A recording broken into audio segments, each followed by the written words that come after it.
Oh, damn it.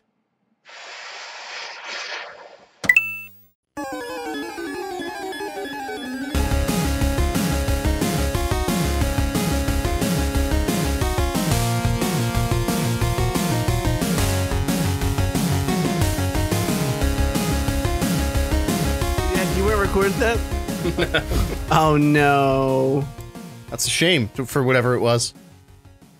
I mean, Scott thinks we're gonna hide those facts from the world. We're not. So, do you feel like having an uncircumcised penis is kind of like when it's just really cold out? Is it like the same thing? No, but more. The question is, do you think people with uncircumcised penises feel like Inspector Gadget? Like they can use their dick for all these like handy little things. There has to be utility to it. It's like a scarf that's just on you all the time. Yeah, like this. Oh, that pot. I put a casserole in the oven. I don't have an oven mitt. Just grab it with my foreskin. You know what I mean? No. If you like get the tip of your dick stuck in your zipper and it starts to bleed, do you think you could just like shift down the foreskin to stop the bleeding? I feel like it's got to be a tourniquet like built in. Yeah. Have you ever heard of like Iron Fist technique where people were like put their hands up against a wall like this far apart and just do that and try to like, you know, get their knuckles real hard? Kill Bill I feel like you do that to your foreskin so that you can do things like pull a hot pan out of the oven with it and you don't actually suffer any third-degree burns. It's like, you know, you're really stress testing it. It's really what it comes down to. It's like when you play, like, I mean, you guys both were guitarists, are guitarists. So, I mean, you know how it is when you build up calluses, right? Right, exactly, yeah. Oh, okay, that's a gross mental image. It's just a callus ring around your coat. Just a big old Cali boy. Got that calloused dinker. Yeah, and then you just call him, as a throwback, you call him Girthworm Jim, and then you guys are BFFs. Dinker is my favorite, by the way. It's so fucking good. It's the perfect combination of disgusting and cute. That's why it's so good. It's 50-50. It's right down the middle. Yeah, it's fucking perfect. You little dinker. Yeah. Wasn't that the robot's That was the robot's dick from... Invincible? Yeah. I'm excied to talk about that. No, it was. I think it was a robot from the Bad Batch. The Bad Batch, yeah, that's what it was. Yeah, he had the Dinker Tinker on his hand. I just like to say that today's a special day. I know that fatherhood has brought a lot of light into your life, Chris, and I know you're soon to be a papa as well, Derek. Today, my own. Well, I mean, I can't take full credit, but today my second child was born, and it is fuckboy Bobby Eggers. What? Have you seen a picture of Robert Eggers, Chris? Yes. Okay. Yeah. It's nothing like you'd imagine. You watch his movies and you figured he'd be like this grizzled old guy from like fucking Maine. Nope, he's a guy from fucking Barrington named Brent who does sound checks for the local fucking top 40 cover band. Yeah, he 100% pays for like pit tickets whenever Disturbed comes to town. Oh yeah. Oh no. He has a liberation tattoo. You know the type. Oh my god. Yeah, he held on to one Affliction t-shirt just to... Yeah. Just one though? Well, he wears it when he masturbates and watches himself in the mirror. Right. Yeah. Right. He fantasizes that he's jerking off another alpha male because he's a beta bitch. Yeah. Is it the kind of guy that wears like a bandana unironically? For, like tasks around the house? Oh no. There was a period of time where Derek wore bandanas a lot. Oh no! No, just to catch the sweat though. It was a utility thing. I wasn't like trying to look cool. Yeah. But I did. I mean, like, but yeah. I was gonna say.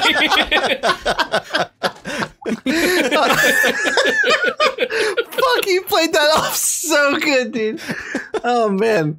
We have a lot to talk about this week. I want to jump into it. You boys ready? Let's do it. Yeah. Start your engines. Start your uncircumcised calloused up. Continue the streak dicks. of not asking us how we're doing and being a rude bitch. Yeah, wow. I was getting there yet. Wow, Jesus Christ! I didn't. Don't worry about it. Hope you're good too. Late. Let's get started. Yeah, just take the whole... First of all, not even one welcome, let alone the three that we are accustomed and deserving of. Yeah, Chris, you must be in a hurry. Let's get started. Yeah, I was going to put this right on the front street, Chris. I don't appreciate you welching on the welcomes. I was actually going to ask Scott if he wanted to do the honors today, much like he did a couple episodes ago. The Lost to Time episode. Yeah, it's a big shame. We don't like to talk about it. Yeah, never again, too. It's crazy. Okay. All right, fine. I'll do One it. and done. All right, fine. Welcome. There it To is. the Cynical Nerd. podcast. This is episode. This is episode 26. I thought you were in a hurry. I got my two best friends in the whole fucking world, Derek and Scott, with me. Scott, how are you doing today? I'm doing good, man. I've been waiting for this all week. I've come to eat Taco Bell Supreme Steak Chalupas and talk shit, and I'm all out of Taco Bell Supreme Steak Chalupas. Let's get it going, boys. Derek, how about you? Yeah, I'm doing great. I have a lot to say about our main topics. Week in review, I'm a little I'm a little dry on, but we'll get there. We'll work it. No worries. I'm excited. Well, we've already established that Chris will spit on his hand, do what needs to be done when you're a little dry down there. True. Yeah, it's very true. Yeah. Get your rain boots on. Oh no.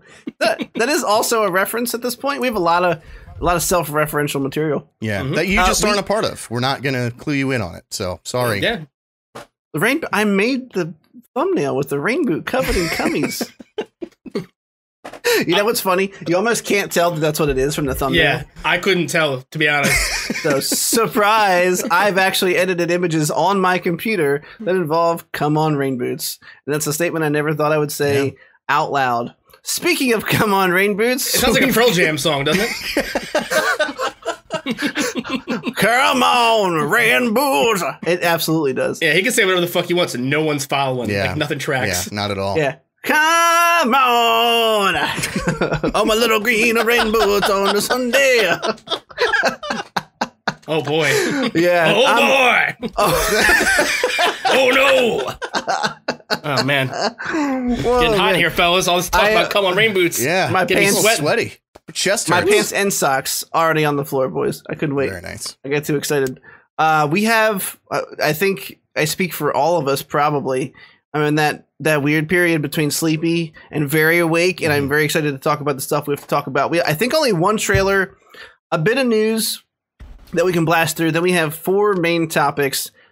Technically, I would say 3.5, because one of them I don't think 3 of us have a whole lot to say about. They are Invincible Episode 5, Falcon and the Winter Soldier Episode 4, Arch Enemy, and Dark Season 1, which is a surprise. Yeah. Derek has been not begging. He doesn't bring it up all that often, but he's mentioned several times that I can recall. Dark, this German show on Netflix that's I've heard a lot of people compare to like Stranger Things. Well, it's nothing like Stranger Things, but that's fine because it was spoiler. I thought it was fantastic, but we're going to talk about season like Back 1. to the Future, though, right? It's a little bit. It's a little bit. Yeah, it has that same just uplifting tone to it. You know, it's really totally everyone's. Oh, I was talking about almost banging your direct relative. Yeah, all right. Everything works out in the end. Yeah, it's definitely like Back to the Future. So there are 3 seasons out right now, I believe. We're only talking about season 1. That's all of them. There's just 3 and it's done. Oh, they just wrapped it up. Yeah, it's a short show, short and sweet. That makes me happy because I know there's like a finale. Okay, that makes me very excited. But first up, we have a trailer for the animated Batman: The Long Halloween, very popular graphic novel by Jeff Loeb. And this has finally been adapted into a DC animated film. And right off the bat, no pun intended, I have to say, this one has a very different art style. And I wanted to ask Derek about it first because we just talked about Flashpoint and how the art style kind of put you off. Yeah. So this trailer, how did you feel about it? I felt really good about it. I actually really like the animation. I don't know anything about the story, but it seems like... Oh my God, that makes me very excited. Yeah, no, I mean, to be totally frank with you, I don't know what else to say about this. It looks cool. I believe you when you say that this is one of the better like comic book stretches, so I'm really into it. I mean, it looks different. It doesn't have that sort of like... I feel like DC makes everyone like a total hunk. Like they're just a total... inverted triangle like beef boy. And everybody kind of has the exact same body. It seems like they got away with it got away from that with this. So yeah, no, it looks really cool. Yeah, I'm pretty interested to see how it goes. Scott, how about you? Did you like this trailer?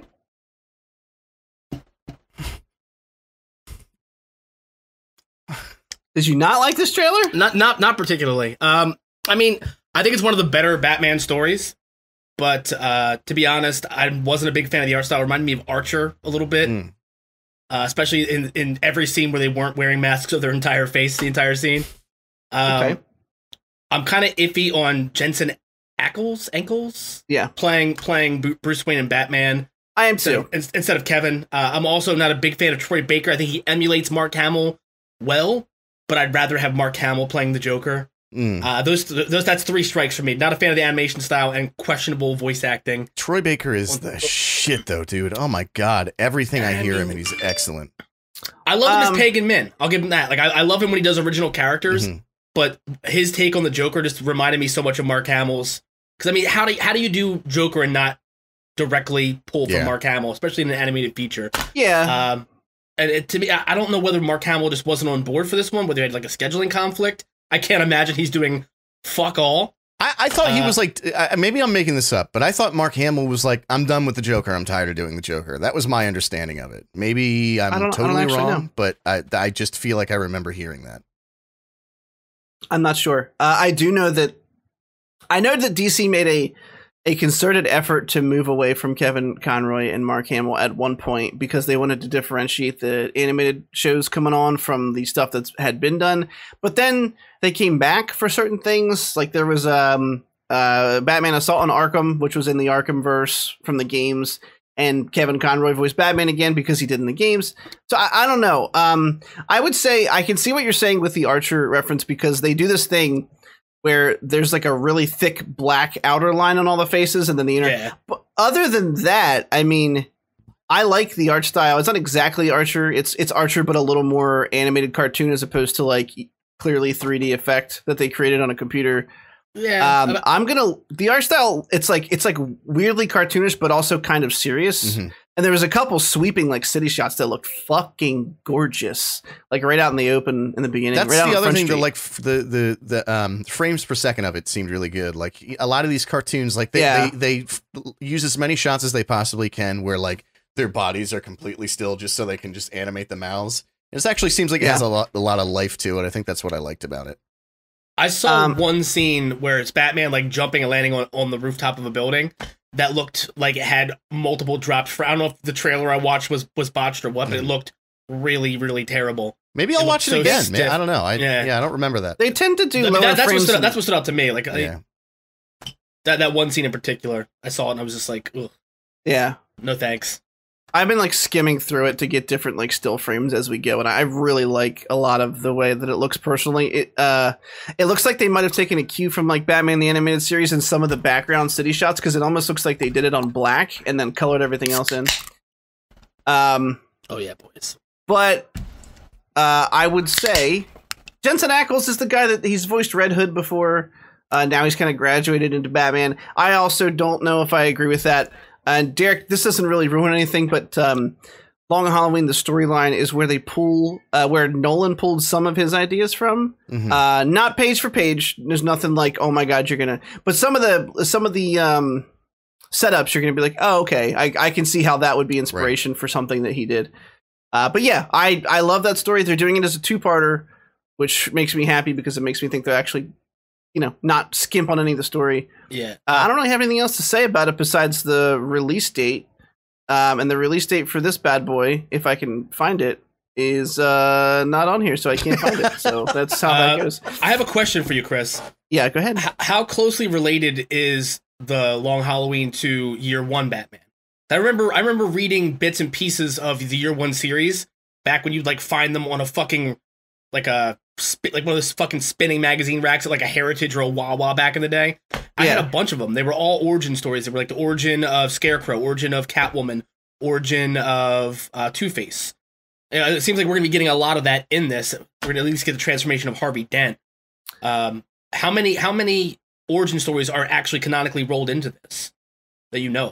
Well, so year one and Long Halloween were meant to take part in the same universe, as far as I'm aware. That was kind of back when they put out a bunch of Batman graphic novels. So there's Batman Year One, then there's Long Halloween, which is I think widely considered to be in like his second and third year as Batman after that. Right. And then there's Batman Dark Victory, which is a direct sequel to Long Halloween.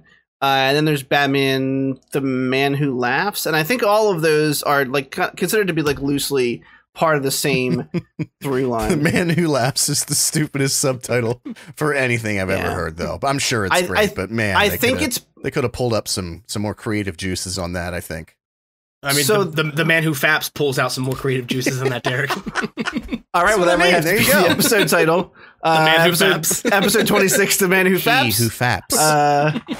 So it's actually kind of an interesting story. Well, not really, not unless you're a super big Batman fan. But there's actually a film from 1928 called The Man Who Laughs, and the main star of that is widely considered to be where they got the influence from the Joker. So you okay, Derek? Yeah, he's having a good time. Yeah, I'm good. Yeah, yeah. Yeah. Now I'm the man who laughs. That's the real irony of it all. Oh no! Is that why you were laughing? That's the guy, by the way. I just sent a picture in Discord. Oh, okay. Yeah. Creepy as fuck. That's a 1928 movie called The Man Who Laughs. I kind of want to watch that more than I want to watch this after seeing that one still.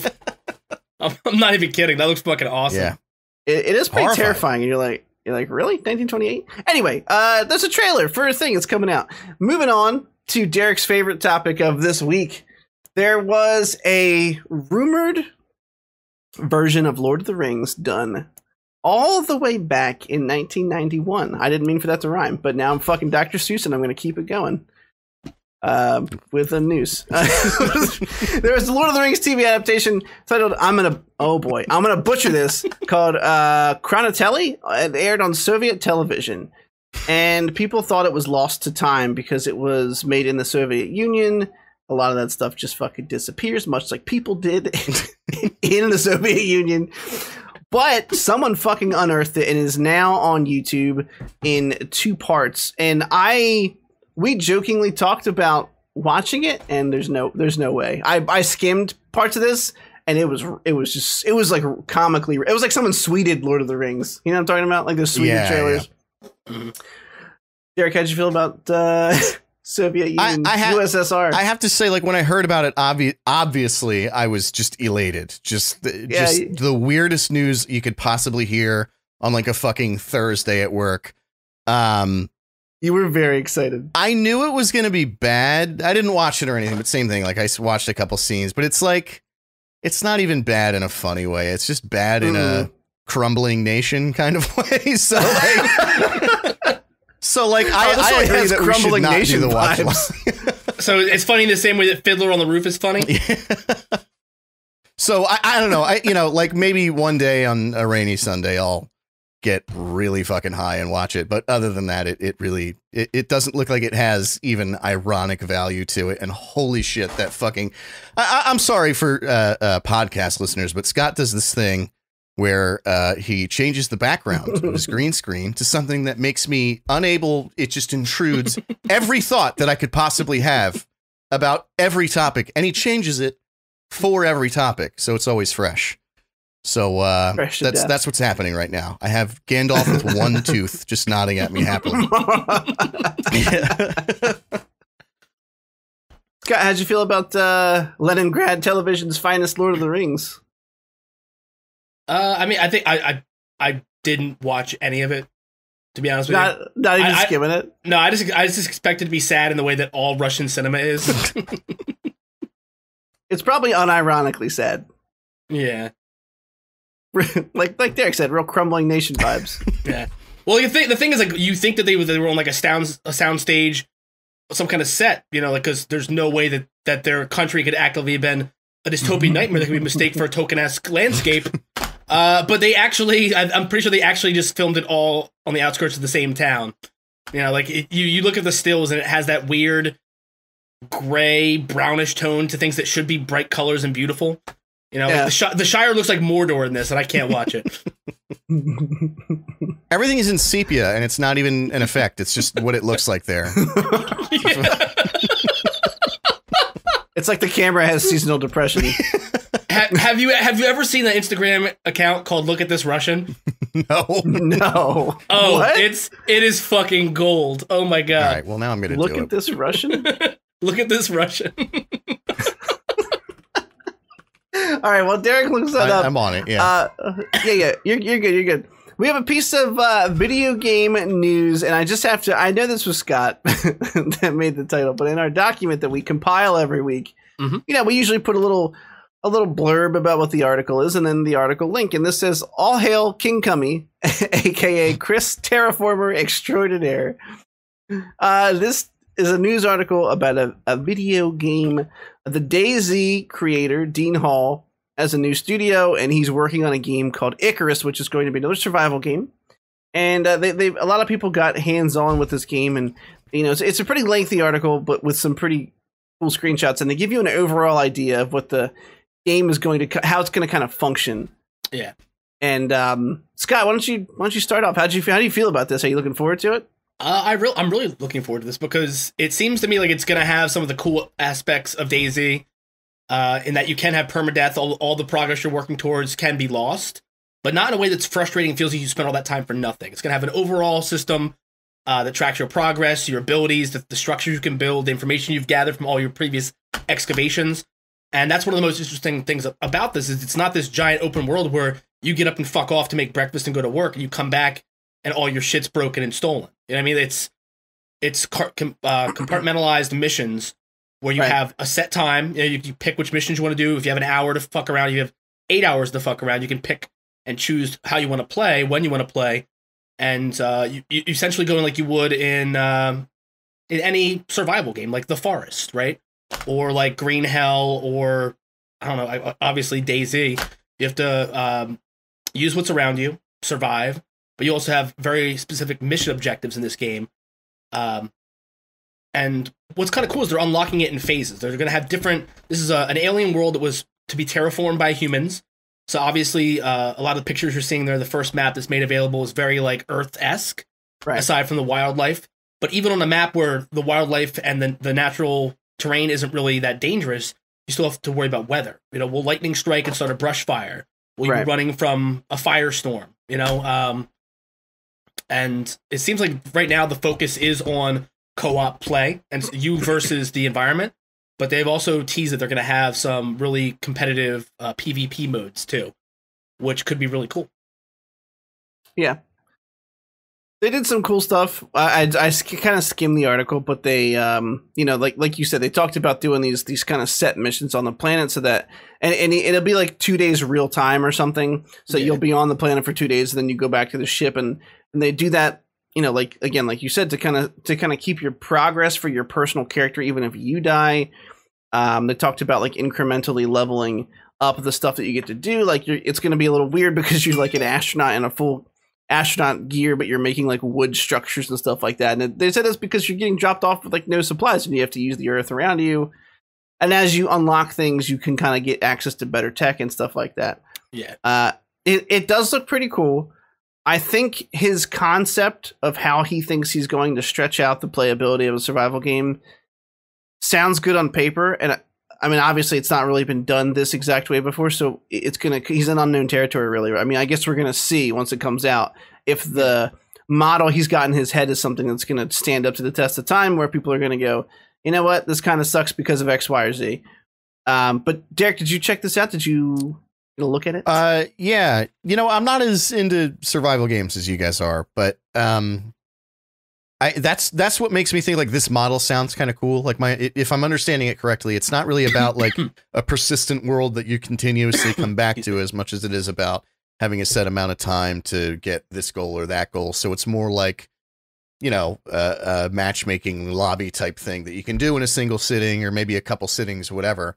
So like having that aspect to be able to play a survival game, but not have to devote all that time to it. That sounds appealing to me. But the other part of me is kind of like, isn't the entire appeal of survival games that you have to come back every day and like restock your resources and build this so that this doesn't happen tomorrow and blah, blah, blah. I'm just wondering if like, is it going to take sort of the experience that you have over weeks of real time and condense it into a single match? Or like, how do you still get that same sense of like, oh, this big thing happened and I properly prepared for it in such a short amount of time? I feel like that's the most satisfying thing is when you make whatever, the big the castle wall and it stops the flood from happening or something. I just don't know how you're going to shrink that down into like a single match type thing. But I don't know. Yeah. We'll see. I never played DayZ either. I don't even. I played like an hour of it total. I think that's what I did too. Is fine, but it's also extremely repetitive. Yeah. Right. You know what I mean? Like to me, this model works because it's basically like Deep Rock Galactic in a sense, right? Like it is small compartmentalized missions where you have specific objectives, but if you enjoy the play style and you enjoy, whatever challenges the game throws at you, it doesn't get stale as quickly because you don't feel like you have to come back to it all the time. Whenever something new drops and you're interested, you can go back and every time a new expansion drops, I see everybody on my friends list who has Deep Rock Galactic go play for like a week or two straight, and then they fuck off and they're done with it again. Yeah. And basically. to me, like if this is a game that's going to have consistent support like that, I see it having a way more longevity than a lot of other story-based survival games where like I can't twist half my fucking friends list arm to get them to replay a survival game they've already beaten. You know what I mean? Because like once you've done everything, yeah, you too. You're both those things. But because like once I get it, once you've completed it, like what's the point in doing it again if it's just there's no change, there's no alternate scenario. And with this, it seems like it gives them an opportunity to like have these maps, these giant worlds where you only need to be in certain little parts of them for certain missions, which means like every time you drop, it will be a different experience. Right. And if they're doing these small compartmentalized missions, it gives them like it kind of gets into No Man's Sky territory, but with more content to me, because you can always just add another region to this planet that wasn't there with an expansion or with a patch. You know what I mean? Like it would never stop growing and never stop giving you reasons to want to come back and explore and develop new technology and different new building tiers. Yeah. So I mean, there's, and I know we've kind of been talking about it, but just to give you guys an example. So he's not only trying to, this is the section I specifically read through and I thought it was really neat. They're not only trying to solve the issue of like survival games can become stale to people, because you're in this persistent world, but it's helping them to solve it from a technical perspective as well. And he says it like this.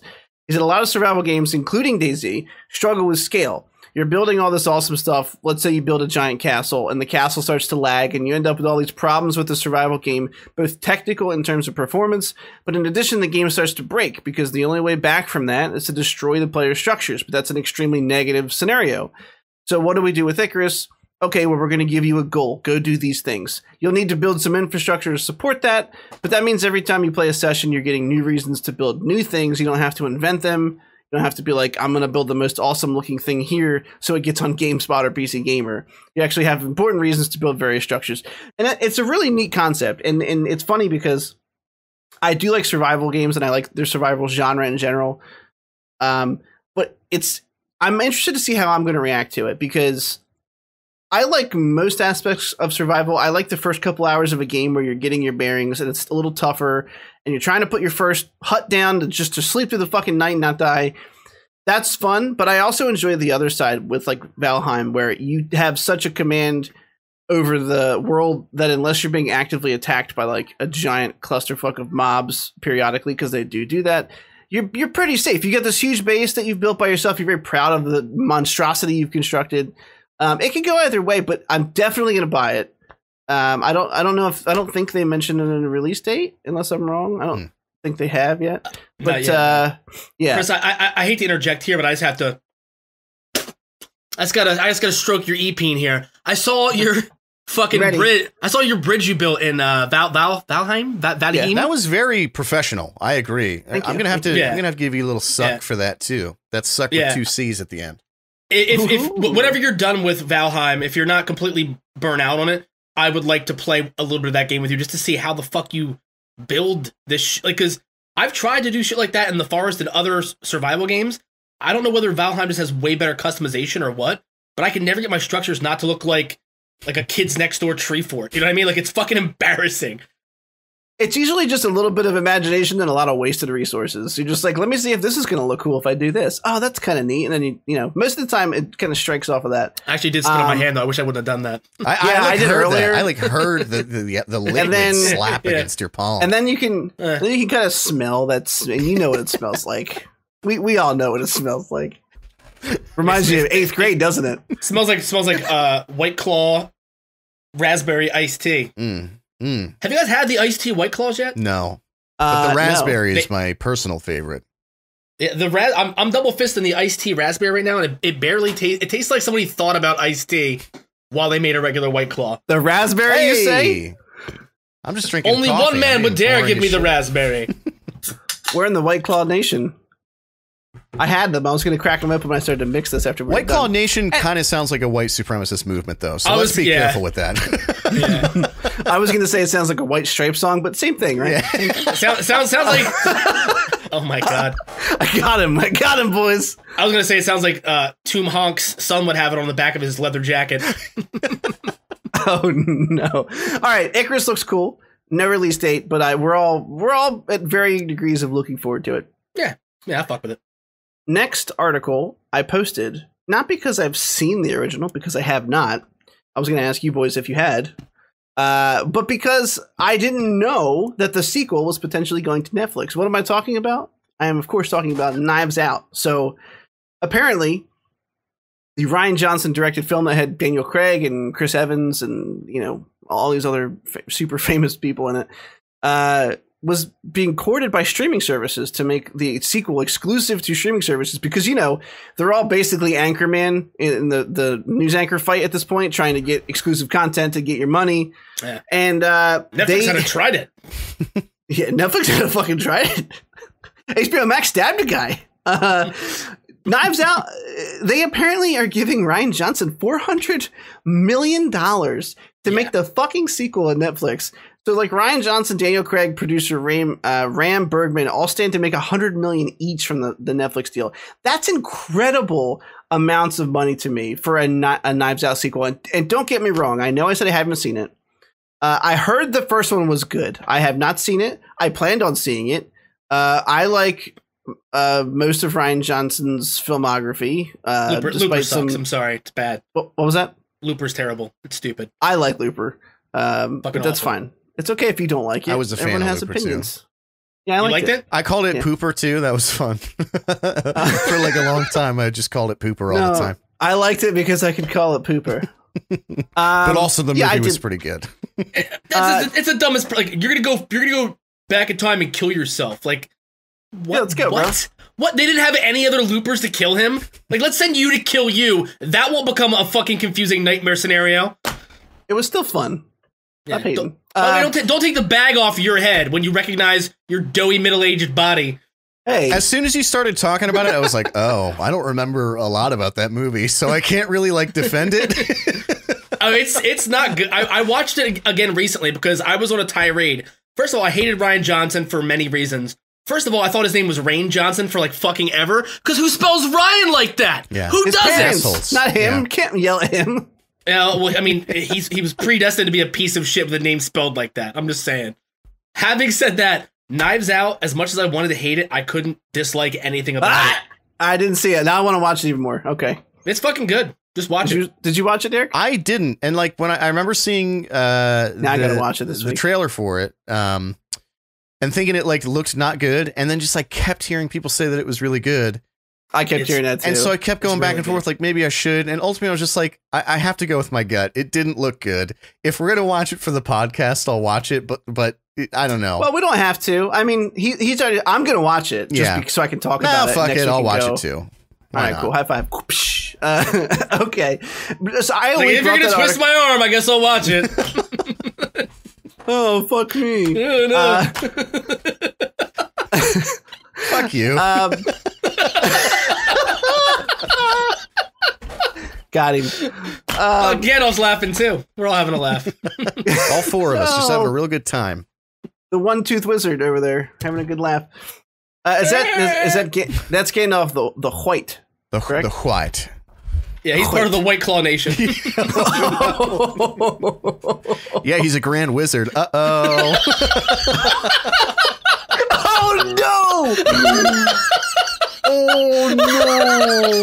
That can't be the thumbnail, right? That can't be the thumbnail. No, absolutely not. Absolutely not. It cannot be the thumbnail. Ooh. Gandalf won the Tri-Wizarding Tournament, if you know what I'm talking about. Okay, we have next article. Rain Johnson is standing to make a lot of money from Netflix, apparently. Next article. There is a lot of hubbub Oh God, hate that. Around hate that so much. This PS5. Yeah. That just gave me cancer. This hubbub will rub you the wrong way, boys. It rubs me in all the wrong ways. Yeah. There's a PS5 exclusive called Abandoned coming out, and there was a whole lot of rumors flying around that it could be a secret Kojima Productions project. Guess what? That shit's been slapped the fuck down. So Abandoned was going to be a first-person horror survival shooter.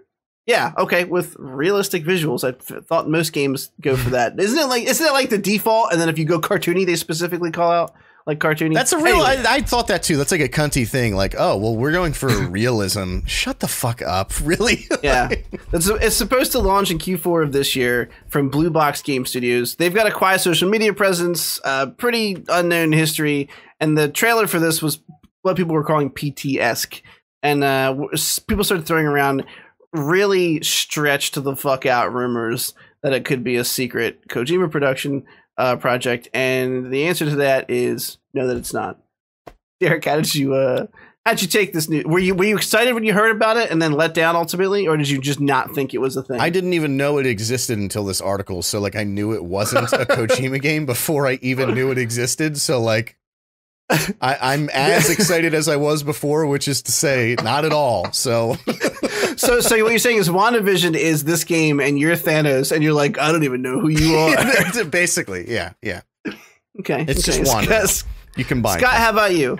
I know that I would call you the horror fan out of the three of us for sure. Yes, I would say I'm the resident horror fan, if you will. Oh boy, I'll take that. I like it. But I don't know, man. It's hard to be excited about any first person horror shooter. You're looking at Gandalf again, aren't you? No. I thought about a really funny joke to work in Hubbub, and I was gonna. All right. Okay. Is it Bah Hubbub? No, it's just a lot of alliteration that involves dicks. I was gonna say, right. One of you guys with the Hubbub hog rub. That's the kind of stuff that comes into my dumb brain while you guys are talking. I'm sorry, Scott. You were saying real words about things. Yeah, but nothing important. Like this, I mean, this being announced as an exclusive, like you watch the trailer and it's literally 45 seconds of nothing. Like the I wouldn't be surprised if this company planted the rumors this was a Kojima game just to have people know what the fuck it is and that it exists. Because before the story, me as a huge horror fan, this was not on my radar. And after watching the trailer, it's still not on my fucking radar. Burn. Yeah, in the article, like the director was like, yeah, all this press is real bad because we don't want people to get the wrong idea. Like, this is not bad. This is what you wanted. Yeah. This is you showed the best thing that could happen to your game. The forest they're Abandoned. walking. Yeah. The forest that the character is walking through. I mean, the polygon count is decent from what I can tell. But like, how uninspired is it to walk through a forest with a fucking handgun? How many goddamn games have done this already? This looks like Warzone, bro. This looks like Warzone. Where's the scare factor? What's supposed to be scary about being armed in a time where 90% of the horror games you play put you in situations where you can't defend yourself? Those are the best ones now. Mm-hmm. Yeah, I agree with that. With the exception of like Dead Space is just chef's kiss. But you see, like it's you either die a true horror series, or your franchise lives long enough to become an action game. It's what happens. That's true. That's good, very actually. true. Really, I know it's the Dark game. Knight thing, but it's real though. Like that's from the heart. I mean that.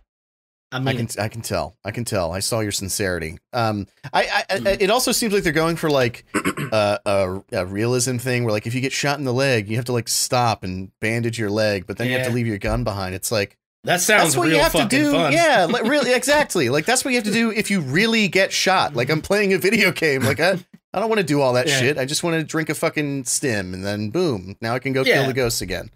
But also, like, what kind of horror game is this? If you have to worry about getting shot, that's an action game.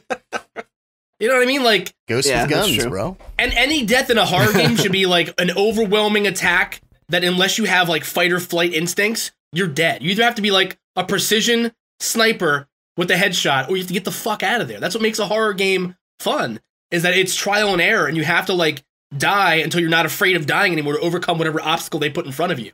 That's the fun part about horror. Unless you're, I mean, maybe I'm just bad at horror. Maybe people just, first try done. Yeah. It's like Will Arnett in the Lego Batman movie. First try. So but the takeaway I'm getting from this is that we should rename the game the Hubbub Hog Rub. And I'm going to move on to the next article. We were saying. Yes. Oh, boy, I can't wait to hate on this shit. Oh, the new Ghostbusters movie Afterlife. Now, don't get us wrong. I think all of us have enjoyed. What's the matter? What happened? I just remembered. You remember all the stuff leading up to this? Yeah. I feel like the listeners need to know what happened this week. Take it away. I mean, I was going to let you do the honors. Oh, okay, sure. Interject whenever you like, because I'm sure you'll have good jokes. So, look. We have a mutual, I wouldn't even call him an acquaintance. I've never even met the guy in real life, but we have a mutual friend on Facebook, or we did have a mutual friend on Facebook. Now we're all blocked. All three of us, because apes stronger together. And, we all stick together in this podcast. So the Ghostbusters Afterlife, and don't get us wrong, I'm pretty sure I can speak for all three of us when I say the initial teaser was pretty cool. I would speak for, I think I speak for all three of us when I say I'm still looking forward to this movie very much. They released a clip, and I think the marketing department just kind of went after the wrong aspect of this movie, which was the, hey, look at me, remember, we're Ghostbusters movie. And they released a clip, and it's Paul Rudd, that charming, a fucking handsome, never ages man. Yeah. Perfect, godlike man. He has a permanent residency at the glory hole in my heart. Yeah. Yeah. He's the pride of New Jersey. It's certainly not Bon Jovi. Yeah. And they released this clip of him in a store, and he's walking by some food, and all of a sudden the fucking marshmallow bag starts popping up, and you know exactly what's going to happen. There's little Stay Puft guys, and I don't know. It's like a weird Ghostbusters Minions clip. It's really fucking strange, and it does not feel like Ghostbusters at all to me, whereas that teaser really did. And to be honest, it put the three of us off a little bit. Not like this movie's going to be dog shit, but if that's what they're going to do for marketing, I'm just going to ignore this until it comes out, because I don't like this shit. I'm not excited about a new Ghostbusters movie to watch the shit I've seen already. Yeah. Just regurgitated in a slightly new, or in this case, smaller format. May I interject with one thing? I'm not going to go forward with the story. You absolutely will. I think we can all agree, all three of us here, and Gandalf and Frodo, we can all agree that what made the Ghostbusters original movie so special is that they didn't repeat anything. Like, they both were two completely original stories. Aside from like Slimer, there's no recurring bits. It's not a fucking Mike Myers movie. They're not tapping the same.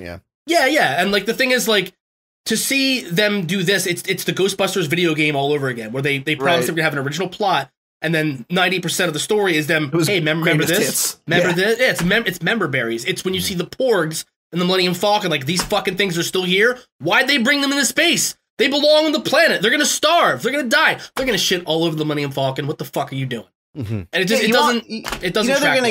They're gonna get cancer and die horrible tumory deaths because they've never been like in space before ever. Tumory deaths. Yeah, they're gonna be like a sack of marbles when they pick the bodies up before they throw them out the fucking airlock. Look, so and I think we all were very nice up until a very specific point. There was anyway. We say all that to say I wasn't nice. We're looking. Well, that's why I said up to a certain point. Derek we encountered a wild fanboy, right? Like, it was like a Pokemon. We heard the Pokemon battle theme, and this dude would not budge. Of our podcast. Yeah, just play that if you're not sure what we're talking about. Yeah. And we have a mutual ex friend on Facebook who is just a Ghostbusters fanboy. In fact, if I remember correctly, he posted a video of him crying watching the trailer for this, which is fine. I've cried watching plenty of shit. I'm not putting him down for it. All right, relax, Kevin Smith. Let's just. Okay, but do you film yourself and then show other people? Like, that's the difference. Like, it's weird. Hey, you. I sent you guys pictures, but I did not post it because I felt it was a bridge too far.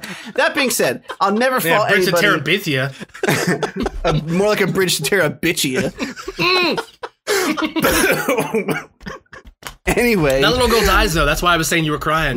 Oh no! Yeah. And you just called her a bitch. Not her. That's what I'm the bitch. That little bitch is dead, though, man. She can't fight back. Look at Easy to say whatever you want. I'm the bitch now. So, does she really die? I've never seen that movie. Yeah, she dies. Oh, anyway. But it's not like a My Girl death. You're not like heartbroken. There's no crying on the casket. It's just like, oh yeah, your friend's dead. Roll credits. Like, damn. It's darker. It's more real. Yeah. So this guy posts sometimes. This guy posts this clip and is like, holy shit, Mini Puff is going to replace Baby Yoda, which also, no, it's fucking not. Baby Yoda is leagues cuter than these fucking things. And look, Scott and I very nicely. I made some really mean memes, but I didn't curse. No. Again, I'm talking about our initial comments, the ones that did not deserve the level of fucking reaction we got. We basically just said, I don't know, man. It looks like they're leaning too much into nostalgia, member berries. That's not cool. Really, I mean, I hope this isn't the way they're going to go with the marketing because it's going to be putting us off. And what happened, Chris? What did he do? We both got, after those comments, which we said nothing rude, we did not insult him, blocked instantaneously. Actually, he started deleting comments first because it looked like he just didn't want to see anything negative in his comments about it. So he just deleted the whole thread, even though it was a perfectly nice back and forth, no name calling, no arguments. And then after that, what did we do, Chris? What did we do after that? The squad showed up. Yeah, squad and just started memeing him to death with all kinds of memes about how he's simping for it. And you know the rest. You can color it in. Look, we talk a lot of shit on each other on the show, but at the end of the day, you can only imagine. We're boys, just imagine when we're unified with a singular purpose. Some imagine what would happen. Yeah, imagine if Voltron became a giant butt and just shit on you. Yeah, it's basically, and quickly after we were all blocked, and now we don't have to worry about that. But is there anything more bitch made than like the fact that you just can't take that people don't like the things that you like? Like Scott and I have been arguing about The Last of Us 2 for 8 months now, and we're still going to keep going. It's okay. Yeah. It's okay when people disagree with you. It's okay when you disagree with other people. I just don't understand that need to silence people who are saying something you don't like what they're saying. It's like he wants to exist in an echo chamber where the thing he loves is perfect and infallible. And the thing is, as much as I love The Last of Us 2, it's not infallible. Like nothing is. Like there's things I loved about that game. There's things I fucking hated about that game. Yeah. But ultimately, I enjoyed the journey. I'm sure you don't think The Lighthouse is a perfect movie. No. We can both agree that pretty close. Fuckboy Bobby Eggers is a fantastic director. The shots are framed beautifully. But I don't want to hang out with him ever. Yeah, no, he's got a chain wallet. Oh no, and he uses it unironically. Yeah, he smokes cloves 100%. He still smokes cloves 100%. It didn't, and I don't want to sound like we're using our podcast platform just to talk shit on somebody. Although that's exactly what I'm doing. I'm completely comfortable doing that. I hope he hears it. I was totally fine with it because, like I said, the conversation was totally pleasant. It was very nice back and forth. Well, he was not happy to see what we had to say, but no one was cursing. No one was name calling. Yeah. And then all of a sudden to find us just deleted because he didn't want to see anybody say anything even slightly negative about it. Was just like, okay, well then just full on fuck this guy. Like we're just, all right. Hey boys, you guys, you want to come? Yeah. Okay. This guy right here. We just dogpiled with there was we took him to cringe court. Yeah. Oh, you guys are all in for my idea. Oh yeah. But let's 110%. Yeah. I know most of you might listen in an audio format. FYI, we do have a YouTube channel which I show all the time, and if you want to go see it, you can.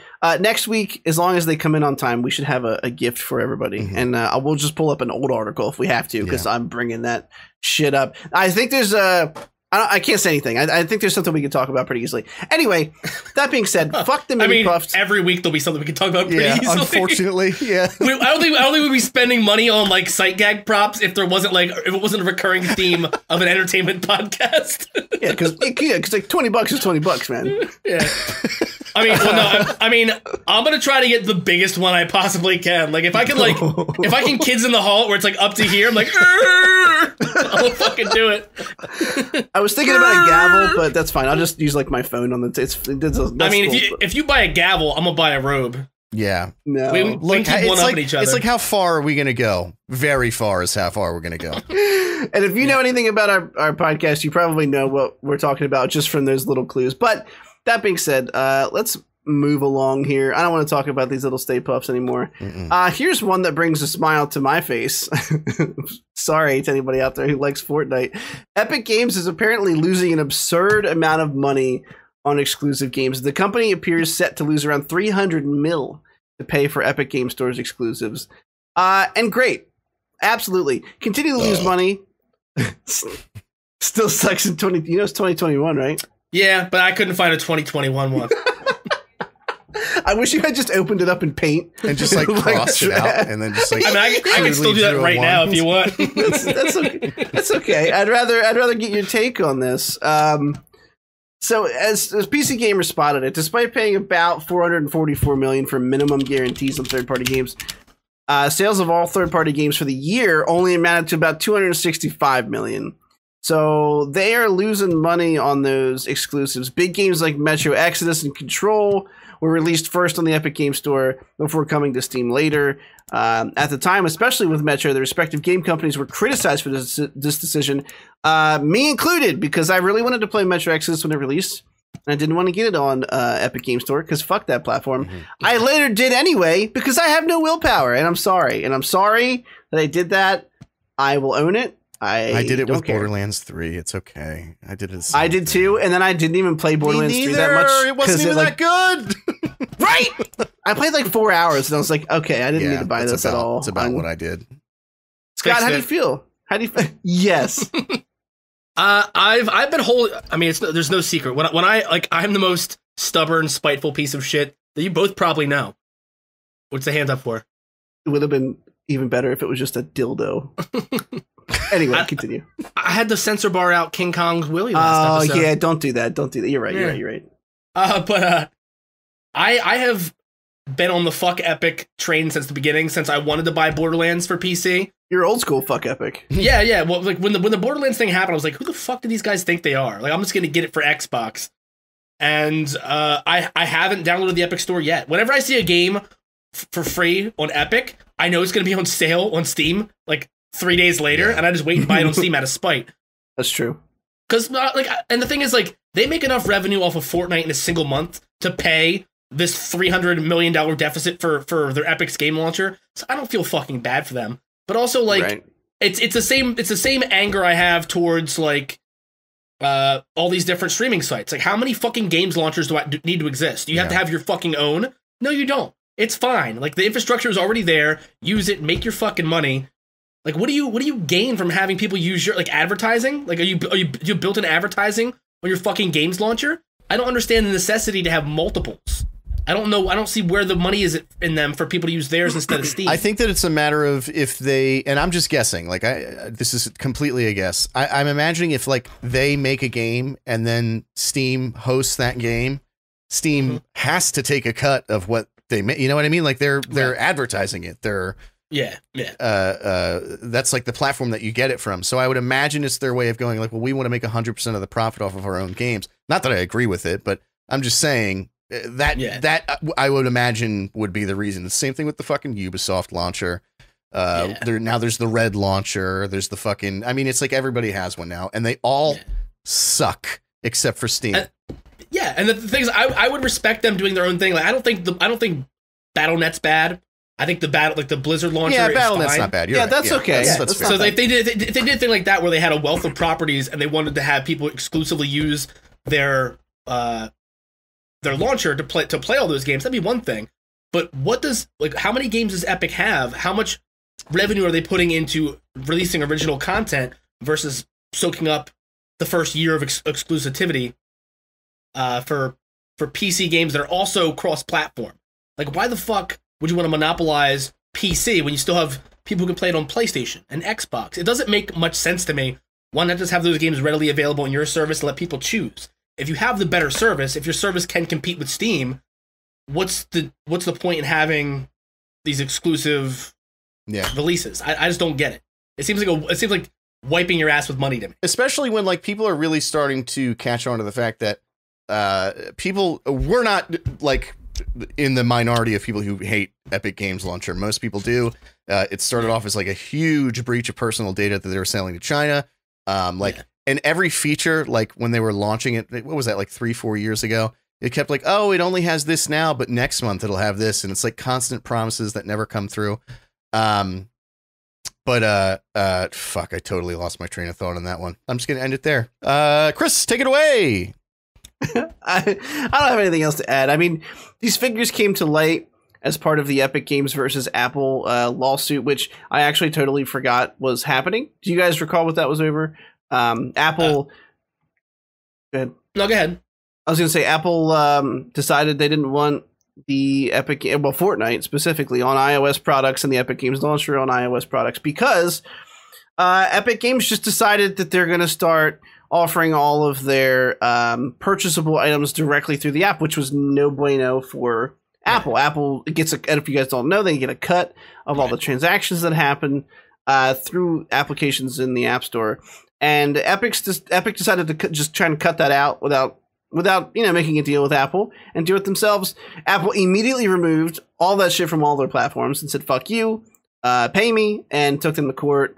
Yeah. And that's where these figures come from. And it goes without saying, those Fortnite products they make most of their money from other OSs that are not iOS because Android is the prevailing OS around the world. So of course, I think Epic Games was valued at like $17 billion fucking last year. Like, look, as much as I like to say like fuck them, I hope they lose money on these exclusives. They're not hurting that bad, and they probably view it as a worthy loss to get these exclusive titles on their platform. That being said, it's disappointing because a lot of my complaints early on about the Epic Game Store was that there were not a lot of basic like quality of life things, like you can't gift a fucking game to somebody. Still in 2021, you can't do that.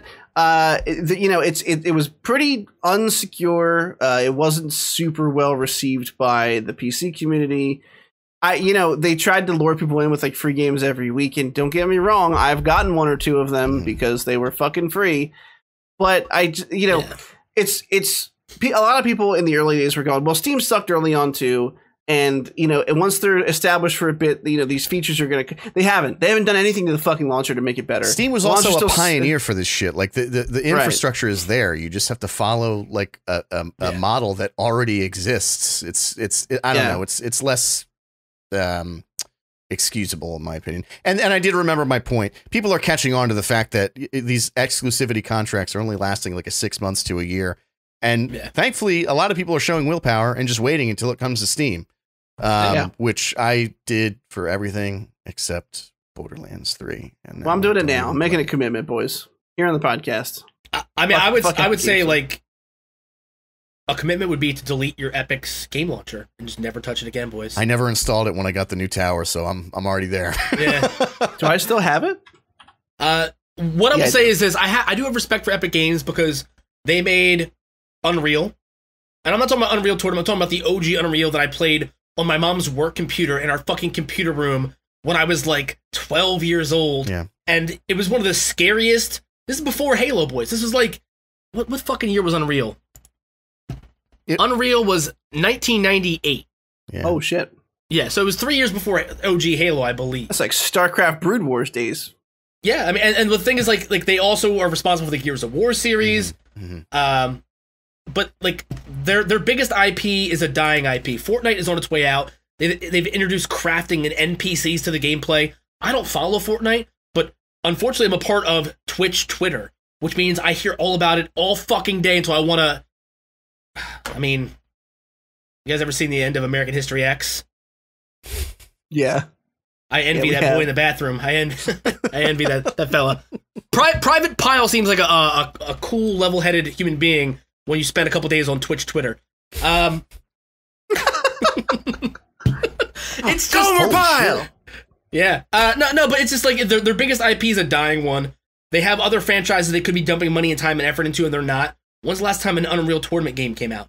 What happened to Bulletstorm 2 was canceled. Bulletstorm was a sleeper hit. It was a fantastic, good game. It felt like an arcade-style co-op FPS, and it was brutal, it was fun, it was simplistic, it was childish, because, let's be honest, that's what Cliff Bleszinski was known for. Yeah. And that was like his second IP after Gears. Was that his real name? What a stupid name. Cliff Bleszinski, sure. Yeah.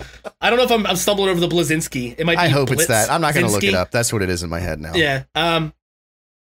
But I mean, it's just Cliff Baby. And I feel like that's how people greet him. And the same company that did Bulletstorm, People Can Fly, the people that are behind the Outriders game now. So you can see they all have kind of a consistent like Vin Diesel chugging an amp, right? While riding a giant floating sentient while riding a giant sentient Capri Sun packet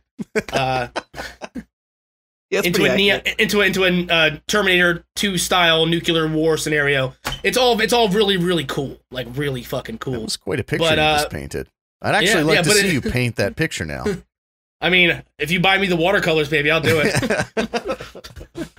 You need some decoration for baby boy's bedroom. Could you imagine? Vin Diesel. Vin Diesel riding a Capri Sun packet above your son's crib.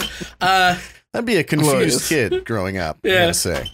Honestly, I wish I had time to take like watercolor painting classes and become a great artist, so that I could gift you a custom mural in your son's room. Yeah, I'd take as part of your baby shower. Yeah.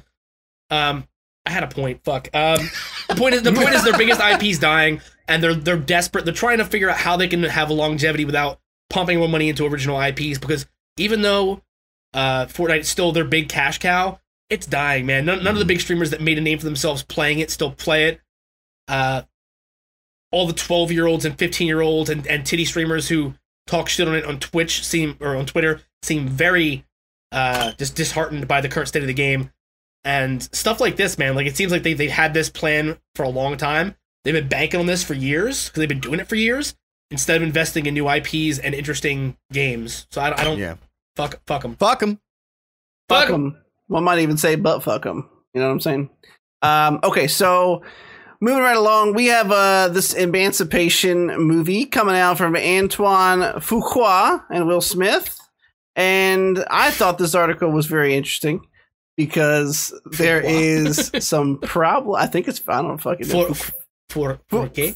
Fuck you. There's yes, that was an Austin Powers reference. It's really good.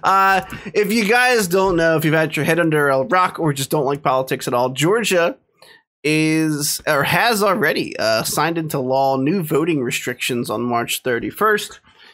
And there's been a ton of backlash to it. So Georgia flipped Democrat in the last election in the Senate. Huge corporations like Coca-Cola, which I didn't know this, have a big presence in Georgia. And Delta Airlines have spoken out against the new laws. And now things like Hollywood productions are moving out of the state to voice their opinions. So this is a movie called Emancipation. It's due to start production in Georgia later this year, and they have decided to pull out and they'll be going somewhere else. That's kind of a big deal because I feel like when one goes, it's going to open the floodgates, and Georgia does a lot of fucking business with Marvel specifically. Like a ton of Marvel shit is done in Georgia. Falcon and the Winter Soldier, which we're going to talk about, while it might be a piece of garbage TV show, it's done in Georgia, and it's because they get all these nice tax breaks. I mean, all of The Walking Dead was shot in Georgia, like all 13 seasons or whatever. Yeah, like you could just go to those towns in Georgia and see these people walking around because they live there basically for like 8 months out of the fucking year to shoot. There's a couple sections in America, and I know Georgia, like as a state, is one of them. That's obviously what we're talking about. But for whatever reason, like the taxes of like making a film is just not that much. So people fly from all over to go to Georgia. I know there's like a couple parishes in Louisiana that it's the same thing. But it's not just Marvel. It's like movies in general. A lot of fucking movies are filmed in Georgia just because it's cheaper to shoot there. Yeah, I agree. So just to give you an idea, this article actually says this is clearly an important issue for Smith and Fuqua because moving production out of the state of Georgia will cost them around $15 million in tax rebates. So I mean, look, you got to imagine. It's not a superhero tentpole movie, right? It's a movie called Emancipation. The budget for this is likely sub $50 million, which means, and I would actually say probably like 10 to 15 or 10 to 20 million. So they're probably taking a huge hit on this. Obviously, they likely did not do this without the backing of their studio, but it still, in my opinion, says a lot because, like I said, if this starts happening, if more people start to trickle out, I think a lot of Hollywood's going to follow because Hollywood is notoriously liberal. And that's, I mean, they might actually make a difference. I'm forgetting the historical example, but there was Martin Luther. I just heard the story. Martin Luther King Jr. after he died and was given the Nobel Peace Prize posthumously. They were going to have a parade in Georgia to honor it, and there was supposed to be this big event. There was supposed to be this big event for it, and Georgia was actively doing everything it could to not like advertise it, to not bring it. They were trying to like keep it under the radar. They wanted it to fail, like the active legislature of the state. And Coca-Cola basically pulled the heads of Georgia into a meeting. I forget the year, but it was not when you would expect this to happen, and said, look, you guys are on the wrong side of history, and if you don't do this, I'm pulling the headquarters at the time, which was in Georgia, out of Georgia. It still is in Atlanta, Georgia. Yeah, and you guys will never see us again. And they changed their mind lickety fucking split. So if all these businesses do this, you know, regardless of what your political stance is, you will see changes happen, because those lawmakers cannot justify to the people of Georgia how they're losing all this revenue. There have been actors I was reading that have already said that if their contract was stated to film in Georgia, that they're willing to breach their contract to not film there. So I think you're absolutely right. I think more studios are going to know that they're going to lose their talent if they don't make a move, and you know, I guess we'll see. Yeah. I think it is. I understand what you're saying about it being skewed as a liberal issue, but this goes beyond party affiliation, and like that's something that's lost in the shitstorm that is partisan politics and partisan news outlets, right? Because this goes beyond just. I mean, there's no way to say what I want to say without sounding like I'm being political. Mm-hmm. But it is. I mean, it's a bipartisan issue, and if you're not outraged by it being made harder for any people to vote, regardless of their gender, their race, their age, if anyone is being denied the right to vote, and you are okay with that, then you're don't tread on me. These colors don't win bullshit is literally just it's racism wrapped in red, white, and blue, isn't it? Oh, that was a good one, Scott. I mean, I know that was. I agree with you. It's a very serious discussion we're having, but I feel like some blood rushed into your penis when you said that. Like it just went like not like fully. No, but I'm trying. Not just his. No, I'm trying to hold it back, but it really is infuriating, because you see stuff like this, and when you see, I mean, it's all very easy to put the pieces together, right? Because the liberal media runs Hollywood. There's Jewish space lasers out there. You gotta be careful. They got Jewish space lasers. If you say something anti-Semitic on the Twitter, they will burn your house down. People who think like this are in the Senate as Republicans, man. It's. I gotta shut up. We're a bipartisan podcast. It's okay. We are, and I've got plenty of friends on the opposite side of the aisle. That's fine. Yeah. And it's not what this is about. I agree with Scott. It should not be a red or blue issue.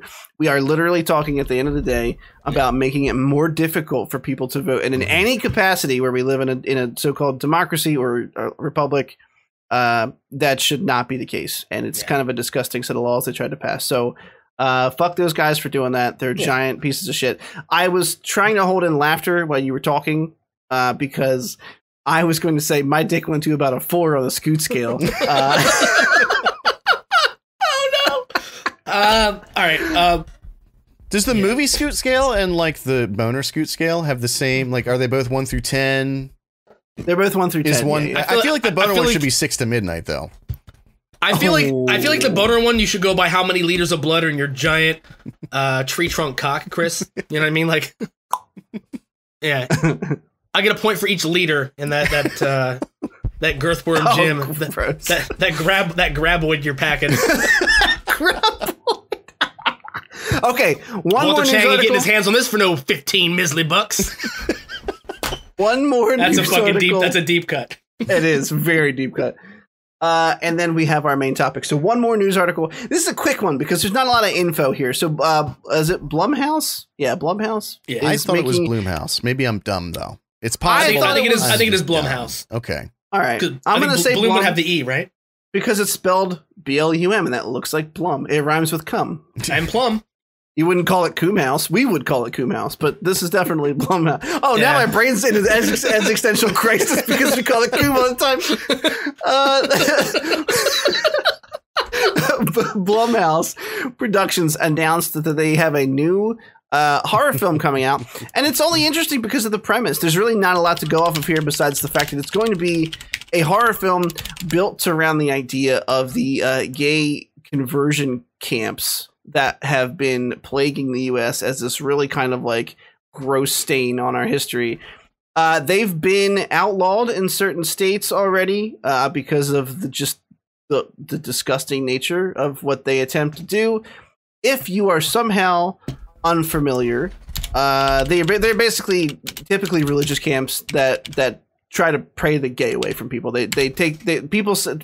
People send their homosexual children there to try and turn them straight again. And as most of us know, that's not really how that fucking works. And that ends up being just an incredibly traumatic thing that creates just years of therapy that needs to be, undone for people. It's really disgusting. So I just think this is interesting, and not even as someone who's super into horror, because I'm not. I mean, I enjoy it when Scott gives us good recommendations, but I just think this is interesting because to me, some of the best horror movies are the ones that are a couple shades off of reality, and just twisted a little bit. Like the ones that are like, oh, this? Yeah, just make it a little darker, a little creepier, and it works so well for me. They're going to call it Whistler Camp, Scott, resident horror fan, how do you feel about that? Do you think it's a good idea? I mean, I do. I think it's a good way. It's a good idea to have something like this taken to the extreme, because oftentimes, I'm sorry, let me just preface this by saying that this image is meant to mock the person in the image and not the idea of conversion camps. Oh, okay. Yeah, fuck that guy. Yeah. No, but you see it like in a movie like Get Out. That's a ridiculous scenario, right? Can you imagine if Mike Pence was your dad and you just told him that you watch anime? Can you just think of his reaction? I'm sorry, please continue. If Mike Pence was my dad, I'd let him walk into me sucking dicks all the time just to fuck with him. Bless you. That was it. I thought you were saying it to Scott. Yeah, I thought you said that to Scott. just doing the Lord's work over here. If Mike Pence was my dad, I'd let him walk in on me sucking dicks all the time. Bless you.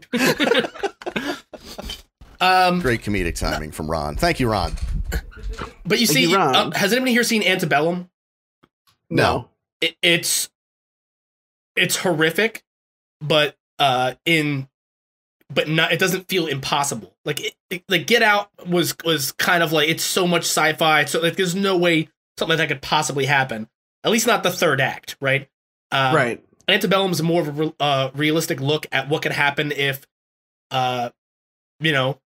people who are still very much bigoted had a white power fantasy and wanted to live out their fantasy by basically kidnapping people of color who are in powerful positions as, like maybe representatives of their community, public speakers, and then having them kind of period piece. Oh God, how's the right way? Like oh God, I don't know how to say it without it sounding horrific, because it's just fucking horrific. They basically take these people and make them cosplay and live out their days as slaves. And these white people who come from money but stand to lose everything because of progressive politics, in their opinion, cosplay as plantation owners and do all these horrific things to these people. It's like you see movies like that, and it's cool to see something that's horror that can genuinely disgust you because of current the current political climate or the current climate of our country, but to do it in a way where it feels grounded and realistic. Like, I don't think you'd have to stretch out what happens at a conversion camp very much to make it a horror movie. It's already horrific. Yeah. It's already like just showing someone going through whatever they like, whether it's shock therapy or in some extremes, maybe like starvation, like waterboarding, isolation therapy, all these things. You put therapy after different forms of torture, it suddenly becomes okay in certain institutions in our country. And I mean, let's be real. Like even telling a kid, it's making me like super sad. I'm super emotional as already, just as a father and as a human being. But like telling a kid that like the way he feels is wrong and he should fix it is like the worst fucking shit that I can think. Like not even horrible like therapies aside, because that shit exists too, and it's incredibly frustrating. But just the idea of like these gay conversion places are just, they're like sickening. You know what I mean? Yeah, I mean, any aspect of like taking something that someone can't change about themselves and then asking them to change that about themselves is just super fucking gross. I think it's a cool concept for a movie. I just really hope one of the things in our main topics, I'm going to retouch on this, but I feel like there's like, when you take subject matter like this, you have it's very easy to slip into like punching down. Like, I feel like it has to be done in like a really careful way. Like, what I'm saying is I hope that it ends up going like the route of like Inglourious Bastards, where they take a universally hated group of people, the Nazis, and then we just see them get absolutely demolished and get their balls shot off throughout the entire movie. I hope that there's some sort of like pushback, you know, against the people running the camp or whatever.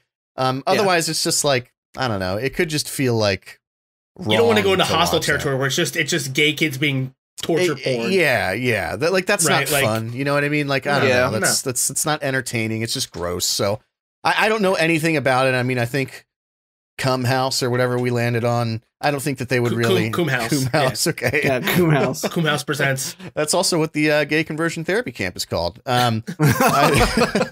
I think I don't think that they've made enough films to know that you kind of have to tread carefully on certain things. So I expect. I would hope so.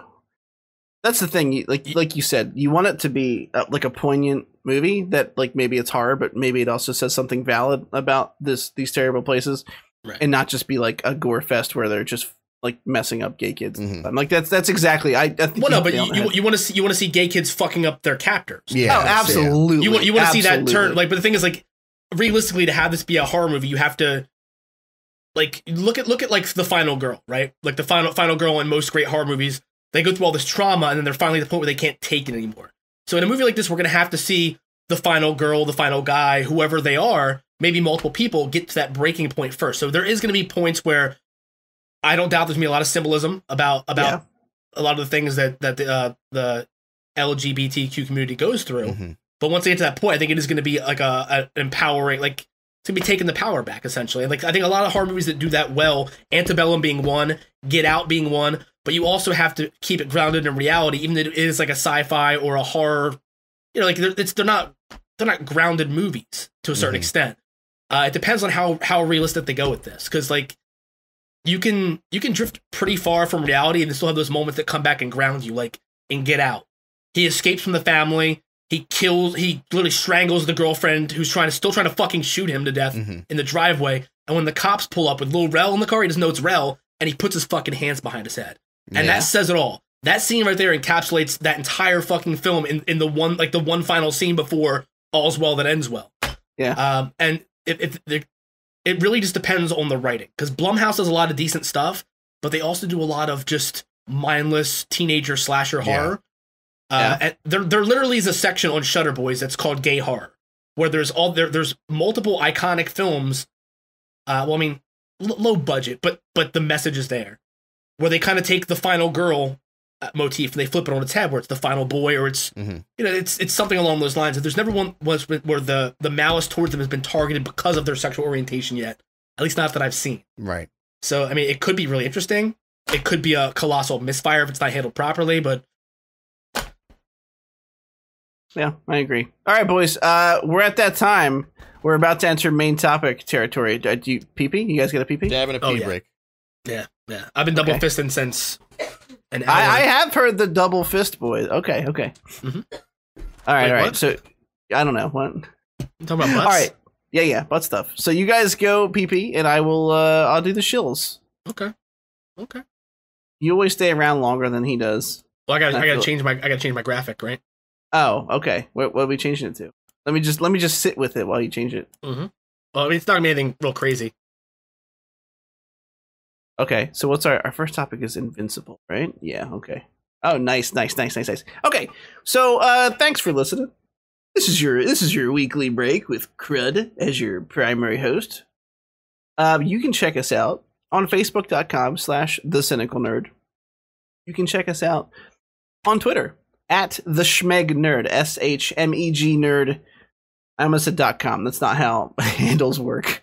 I'm a sleepy baby boy. You can also check us out on our website at thecynicalnerd.com. We post all of our episodes there if you want to grab the RSS feed directly. But you can also, of course, you can grab us on Apple, Google Podcasts, Stitcher, iHeartRadio even. Do you listen to podcasts on iHeartRadio? Hi, if you do. How are you? Great. I hope you are not lonely there by yourself listening to us on iHeartRadio. We're also on Spotify. Basically, what I'm going for here is any major place that you get a podcast, you can find us. So, come fucking listen. If you're here, then you are already listening, and all this is meaningless to you, and you're like, come on, let these guys get back from their fucking pee-pee breaks so we can hear about those main topics. And last but not least, I will say, if you want to give us a correction, you can use hashtag #FuckTCN on Twitter. If you want to give us a question, if you have a question for us, it's hashtag AskTCN on Twitter. And you can also email us at questions@thecynicalnerd.com. I'm still waiting, boys and girls. I'm still waiting for an email. I want those emails. I want to read them. I want to sit with a Batman robe on, because you know that I own one, and a mug of coffee or whiskey, whichever floats my boat that day. And I'm going to sit back and I'm going to read these emails like they're long lost love letters sent during World War II. And I'm going to cry. And ultimately, I will cherish them. In fact, here you go. The next person to send me one, I'm going to print it. And I'm going to fucking frame it. It's going to go right here in the wall. Right there. I heard something about Civil War love letters. What happened? Exactly. That's all you need to know. Okay. I like that those segments for you guys are new every week, and I loved the one that I got. I think it was last week. Or the week before, I can't remember. But where you went up to go poopy? Yeah, when I went downstairs to make it. Oh, the unsuccessful poop. It was very unsuccessful. It was the kind of thing where you feel like you have to shit real bad, and then nothing really happens. Yeah. And I was like, oh, well, hello, old age. Okay, so we've got some prime time main topics this week, and we are going to start off with Invincible, the Amazon Prime series. Episode 5 came out this past week. If you have been living under a rock and haven't heard us talk about it, Stephen Yeun's playing Mark Grayson. J.K. Simmons playing his father, Omni-Man. I'm going to start off. I'm curious. Scott, how did you feel about episode 5 of Invincible? I know you were not so hot on last week. Yeah. Well, I mean, the reason I wasn't so hot on episode 4 is because I felt like it kind of, it drifted off from the main narrative. This week, I couldn't have been fucking happier. I gotta be honest. Okay. This week did a thing for me where it did what I loved about the old Teen Titans cartoon on Cartoon Network back in like 2004, whatever the fuck it was out. It was years ago. They did that bait and switch where the teammate betrays and ends up being the ultimate bad guy. You know what I mean? Like that to me was really cool, but it was also just the way everything came together, man. Like the way everyone came to the rescue, and no matter how hard they tried, even all their efforts together, they couldn't beat this one dude. They was outclassed, outnumbered. Yeah. It reminded me of a very old episode. I think it was the 3rd episode ever of Teen Titans, where they get kicked out of their own fucking tower. Basically, like they just get stomped out. That guy fucked. I feel like Lion this show Man. doesn't. I don't know if that's his name, but in my head it is. This fucking. It doesn't matter though, because like he. The thing is, like, what kind of had me kind of like nervous about the show is I think Robert Kirkman is a very one-note hack. Mm-hmm.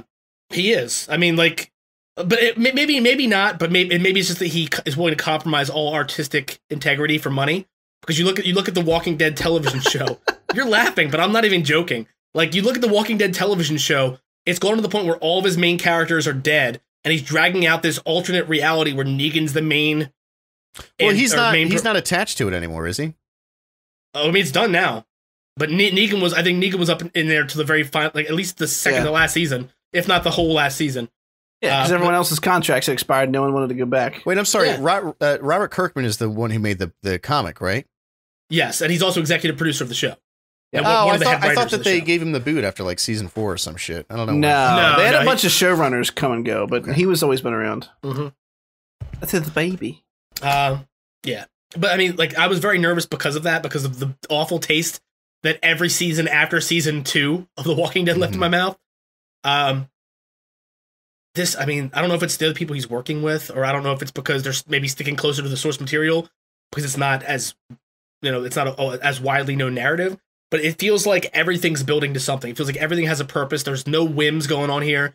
The way the twins are being utilized by Robot is fantastic. It makes you it makes you wonder about, like, before it seemed like Robot might be a little crooked, right? That guy's name sucks though, doesn't it? Like, come on. Yeah, but also, like, who gives a shit, dude? Like, I think Robot is one of the most interesting characters on the show because it's cold, it's methodical, and I think he's doing in his robot brain all the right things to help make sure that what happened to his last team doesn't happen to this one. I think he has the best intentions, but it's going to ultimately end up with people who maybe die and get cloned having these existential crises when they realize that they're not really themselves. Right. And Zachary Quinto is doing a fucking great job voicing a literal robot. Mm-hmm. He did Spock, so he's got a lot of practice. Yeah. I kept forgetting that he was the voice, and every time he talks, I'm like, oh, fucking right, it is Zachary Quinto. Yeah. Before I let Derek go, I'm gonna steal some thunder because I'm sure we're all gonna mention the fact of how juice it was that they did sort of this typical trope of superhero comics where you've got the guy who's like a criminal, but he's misunderstood and he asks for the superhero's help. And you're like, okay, well, that's fine. They're going to do this. It's okay. I like these characters. They're going to do the hero learns a lesson. Not everything's black and white. This guy is secretly really good about and loves his family. Look, he gives all his money to the community center. And then at the very end, that motherfucker was exactly what his dad, who's not a good guy, exactly what his dad warned him about. And I loved it because I did not expect it. And I'm so happy I have not looked any of this up. I'm going to continue to say that way till the very end because I honestly think I don't think it would ruin it, but it would definitely make this way less impactful for me to see. I was like, oh shit, the fucking granite guy who my son calls Hulk for some reason. Figure out why. Is his name Titan? Titan. I think it's Titan. Yeah. I was watching it Saturday morning, which is always iffy for me because I'm like, there's a lot of blood in this. I don't know if I want you seeing this, but usually he's got his face, playing with a toy or looking at an iPad, and he busts through the wall and he was like, Hulk, and he put his arms up because he's fucking adorable.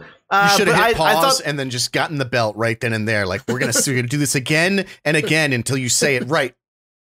Not to get too dark on the podcast or anything. Oh, dark, pun intended. Hey, I can't wait to talk about dark, boys. I can't fucking wait. So I loved the trope being turned on its head, and then I just like Scott said, it went back to all the characters and the storylines that I care about. It went back to Grayson trying to balance this relationship with this girl. There was just so many threads that this episode updated, and at the very end, when Omni-Man is floating above this massive battle the whole time and does not help him, and you're like, he's hoping his son is going to learn this hard lesson. He's probably like, my son can't die. He's Viltrumite. He might get really fucked up. And he did get extremely fucked up. Yeah. But he's like, he's fine. And then he'll learn that you got to go a little crazy because we saw Grayson go a little crazy in that fight. Ultimately, it wasn't enough.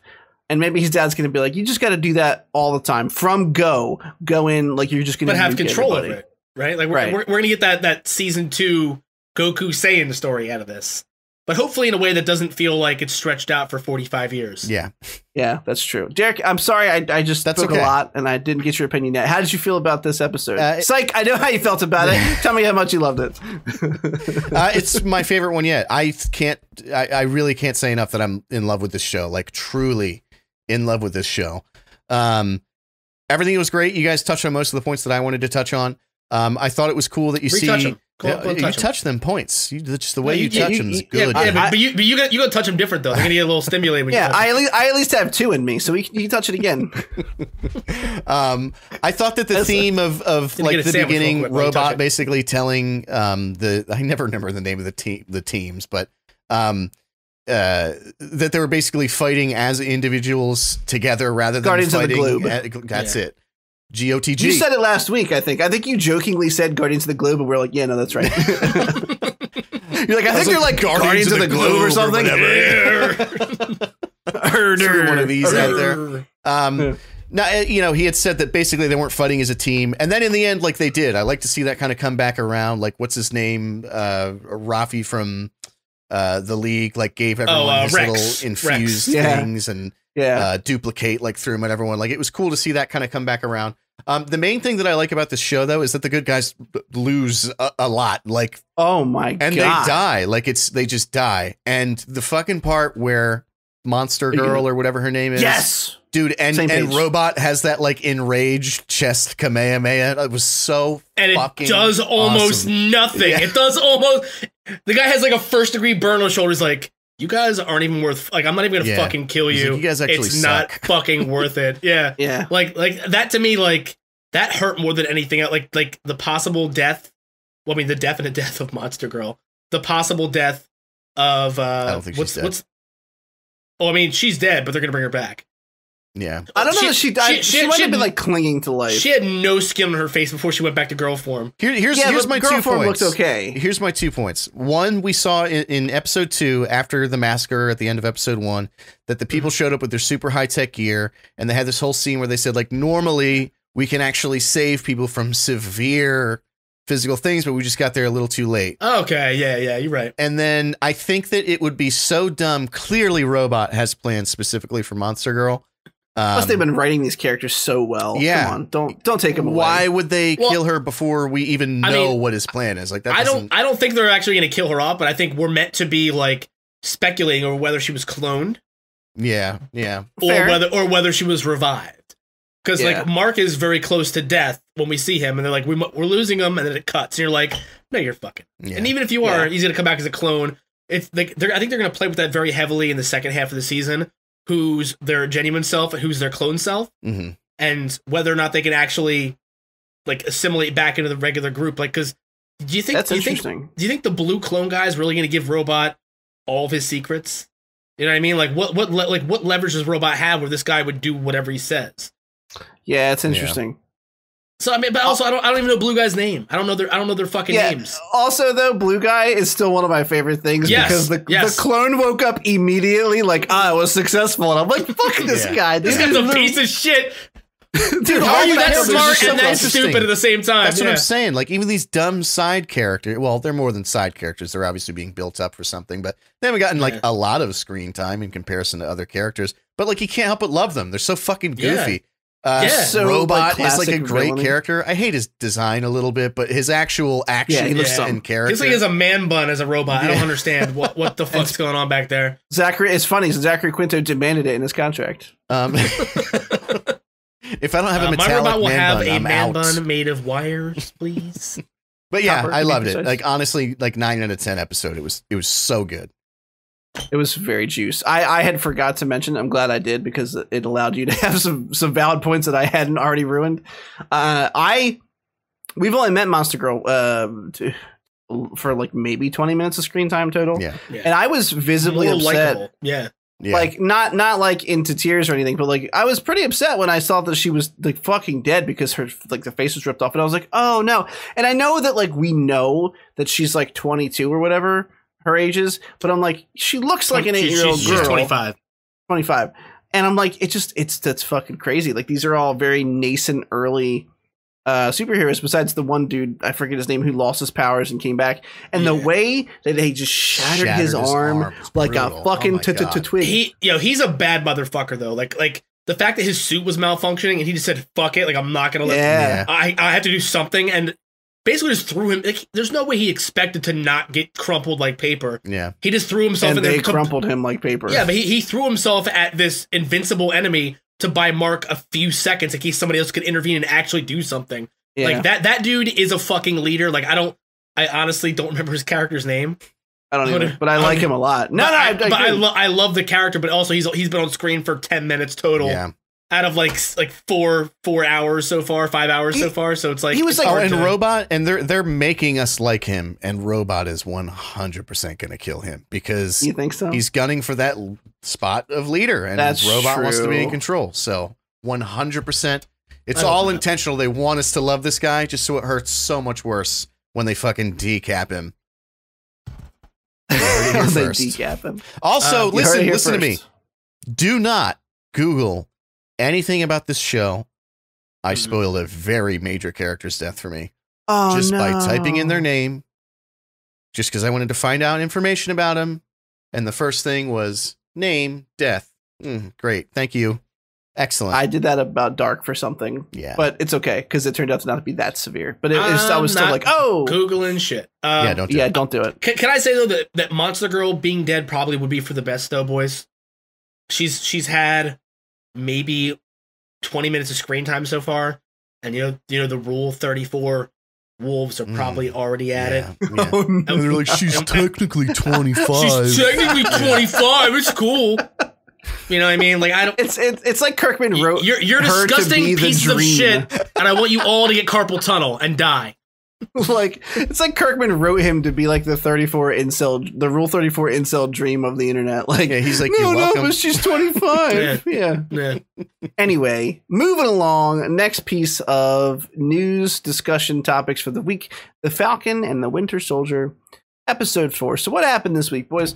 Well, we finally got to see the fall of the new Captain America. He went down in bloody fucking flames. And I have to admit, as much as I do not like this show as a whole, and do not like most of this episode for reasons I will get into later, I cannot deny that last kind of scene was a little more powerful to me than I expected. I visibly recoiled at watching the shield used like that. It bothered me. It did. I did not expect that reaction, but it did. Even in a show that I am beginning to avidly hate. That being said, Derek, how'd you feel about episode 4 of The Falcon and the Winter Soldier? I actually didn't hate the second half of the episode. The first half was just the same fare as all the rest. I thought that the scene where Sam goes in to talk to her was really, I don't know, I just liked that. Yeah. That was a really I agree. Captain America move, right? I've noticed they've been doing that. But don't you hate him. that fucking trope? It's always like, all right, I'll give you 5 minutes, Detective Pee Pee Poo Poo, and then we're doing it my way. It's like every fucking Detective Pee Pee Poo Poo. No, it's Detective Comics. Detective Comics. That's it. Yeah. No, I thought you got 5 minutes, Pee Pee Poo Poo. I thought then we do this. What are you, Macho Man Randy Savage? Fuck off. That's what it was. Yeah. That's what John Walker was. He was Randy Savage in this scenario. I thought that was a cool scene. I thought it was interesting the way he related with her. Playtime. Playtime. I thought that I got you for 10 minutes. From the beginning, I said that I was interested. 3 minutes. 3 minutes. 3 minutes. I from the beginning, I said I was interested to see what happened with John Walker, and I think that was really interesting. I see stuff like that. And I hate the whole thing. You guys suck. You guys are the worst. I hate that in these movies. I'm not doing it anymore, I promise. Okay. All right. Thank you. I hate the lack of realism in these movies when you have things like when what's his name? Is it Battlestar died and you have a character that's like in rage. I think about that. I'm like, all right. He feels inadequate from his fight with the people from Wakanda. And they really nailed that home. That scene was great. Inadequate. That scene was also good. And what he said afterwards, like they weren't even enhanced or however he said it. Weren't even super soldiers. Yeah. Like you can feel that. And then, like right on the heels of that, he sees his friend die. And I always think about it like they paint him like he's the bad guy. But if you were in that scenario and like, you had just seen your friend get killed and you just took the super soldier serum after being totally ineffective in your mission. And you're trying to fill months, Captain America's shoes. Yeah. You'd probably bash that fucking dude's face in with your shield too. You'd probably do the exact same thing. I mean, it's not an unbelievable reaction to have when you go through something traumatic like that. So I thought it was cool. And I agree, dude, that shot was excellent, dude. Like from the fucking ground up with the blood smeared across the Captain America shield. I was not mad at the second half of that episode at all. I was surprised by it. I mean, because very visibly, Captain America's legacy is now irrevocably tarnished. Ruined. I mean, he literally... It's ruined. Yeah. It's ruined. I agree. And I think that the message they're sending us, for better or worse, and I think for better, because I like the character of Captain America, is that you like you just said, I think any of us would have done that same thing. That's kind of the point. Steve Rogers was better than the rest of us, and that's why he was Captain America. Mm-hmm. And and I think I actually don't think that's a really good point. That's really well said. Thank you. Thank you. Seriously, genuinely. I seriously thank you too. Me too. When I was saying that, I went, this is good. Points for me. I hope someone gives me a and my boner salute you. 6 to midnight. Yeah, I'm a 7 on the Scoot scale. On the Scoot scale. More like 10:35, boys. It's 10 minutes to midnight on the Scoot scale. Please stop calling it that. It's the best. I have all these graphics ready for you. If you were getting ready to fuck your wonderful significant others, would you in any way acknowledge your boner as the Scoot scale? I will now. 100%. No, you won't. Don't do it. Just because it'll bother you. It's going to bother Ron more than it's going to bother me. I think we both know that. I'll have Samantha confirm to you whether or not I say it. She adds me on Facebook and just DMs myself me. doing it. You're going to see a really dark video. It's going to start off with, what the fuck are you doing right now? Do you know what time it is? You're just shuffling as he's trying to get his little underwear down. 11:30 on the Scoot scale, baby. And then put your pants back on. I'm not in the mood anymore. Yeah. So before I want Scott's thoughts on this. I haven't even met him yet. Why would you say that? But I just have to finish this thought before the Scoot scale overtakes us. I actually, and this is, again, I agree with Derek. I think the second half is totally fine because it has a lot of momentum and they keep it going and they don't do a lot of dialogue that makes me hate the character development. We get to see the character development. I don't think it's unnatural for Sam to be taking over the mantle. I think they actually positioned him very well because when you first meet him way back in the day in DC, he's a counselor for people who've been through that. He knows how to do this. This was not. Yeah.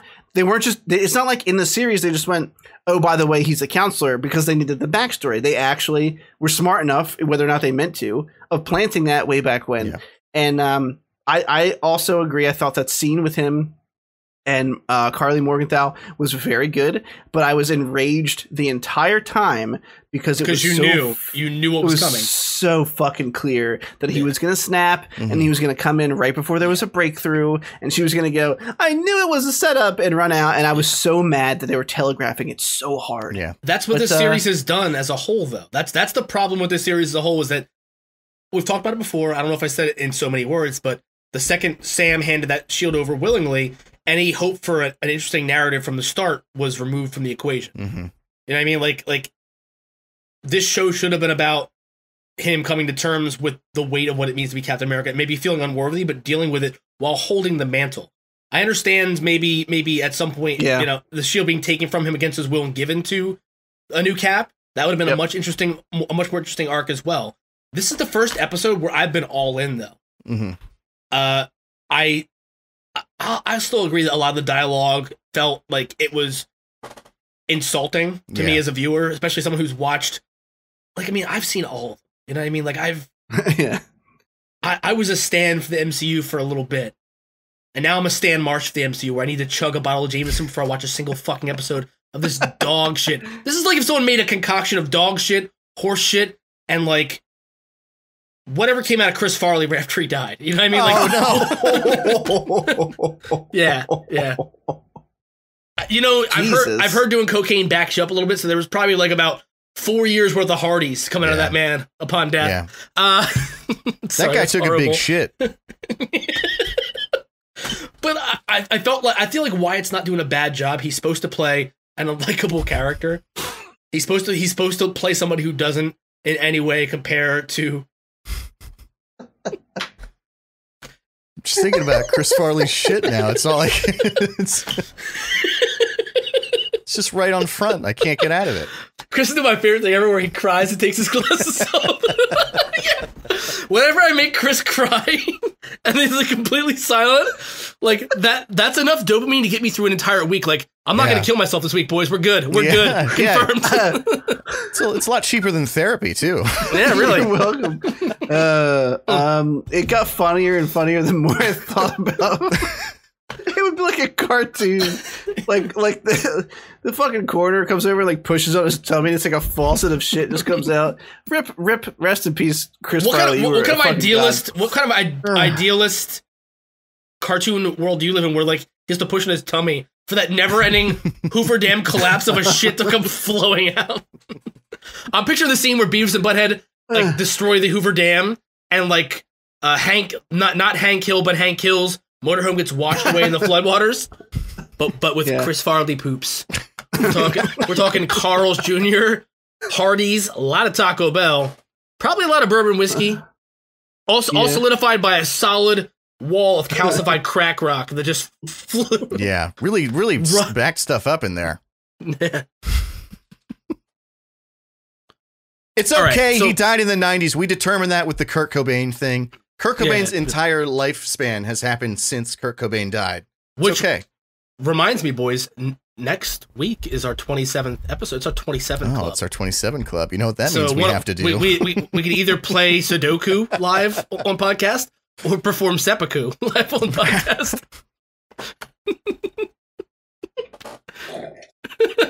You know, a piece of me is like... I think he just spit something out. A piece of me is really glad that the Snyder episode didn't air, because we were really making a lot of Kurt Cobain killed himself jokes. Like, there was like 8 just unique ones. Yeah, they were all pretty good, though. Yeah. Well, now my water's going to taste slightly like White Claw, because I spit that out in my water cup. You should just dump that out. Don't drink it. I'll vomit. Don't do it. Yeah, so the whole point is... oh, no. Obviously, this character's he's not supposed to hold a candle to Sam. You said it yourself. The whole idea is that none of us are supposed to. We're supposed to see him. He's a flawed character from the first time we see him on screen. He's not likable. He's playing like he's humble, but he's clearly an arrogant dickhead. And the fact that, and we see that in every conversation he has with Sam and Bucky. Because he hasn't saved the fucking world, but he thinks he has the right to go toe-to-toe with them and make demands of them. Because he's a government-sanctioned fuckboy. Yeah. Government-sanctioned fuckboy, possible title of the podcast. I don't know, maybe. Government-sanctioned fuck. I still have the Man Who Faps as a contender. That's a pretty good one. Yeah, the Man Who Faps is pretty good. I could just use the thumbnail from that creepy old movie, too. It would be perfect. Yeah. Yeah, but you'd have to have like some reflection of pornography in his eyes. And a smartphone in his hand. Oh, Belle Palpatine. Yeah. With her doing that stupid face. You know the one I'm talking about. The Asiago cheese face. What is that called? I know it's not Asiago. I don't know. Asagio? A Hagao or something? I have no idea. It's like where your eyes are crossed because there's a big old dick about to comes on you. Right. Yeah. It's about to comes on you. It's going to comes on you. We've gotten so derailed talking about So the whole point is Steve Rogers is supposed to be better than all of us, like you said. I think this guy, all the character decisions that Wyatt has made and whatever's been written in the script for him makes sense. It's just everything else for these other characters that we've known for 5+ years now don't make sense. Yeah. I mean, I genuinely enjoyed most of this episode because it focused on him breaking down mentally. You could see it in his face. You could see it in his eyes, the way he was talking to people, the way he's reacting.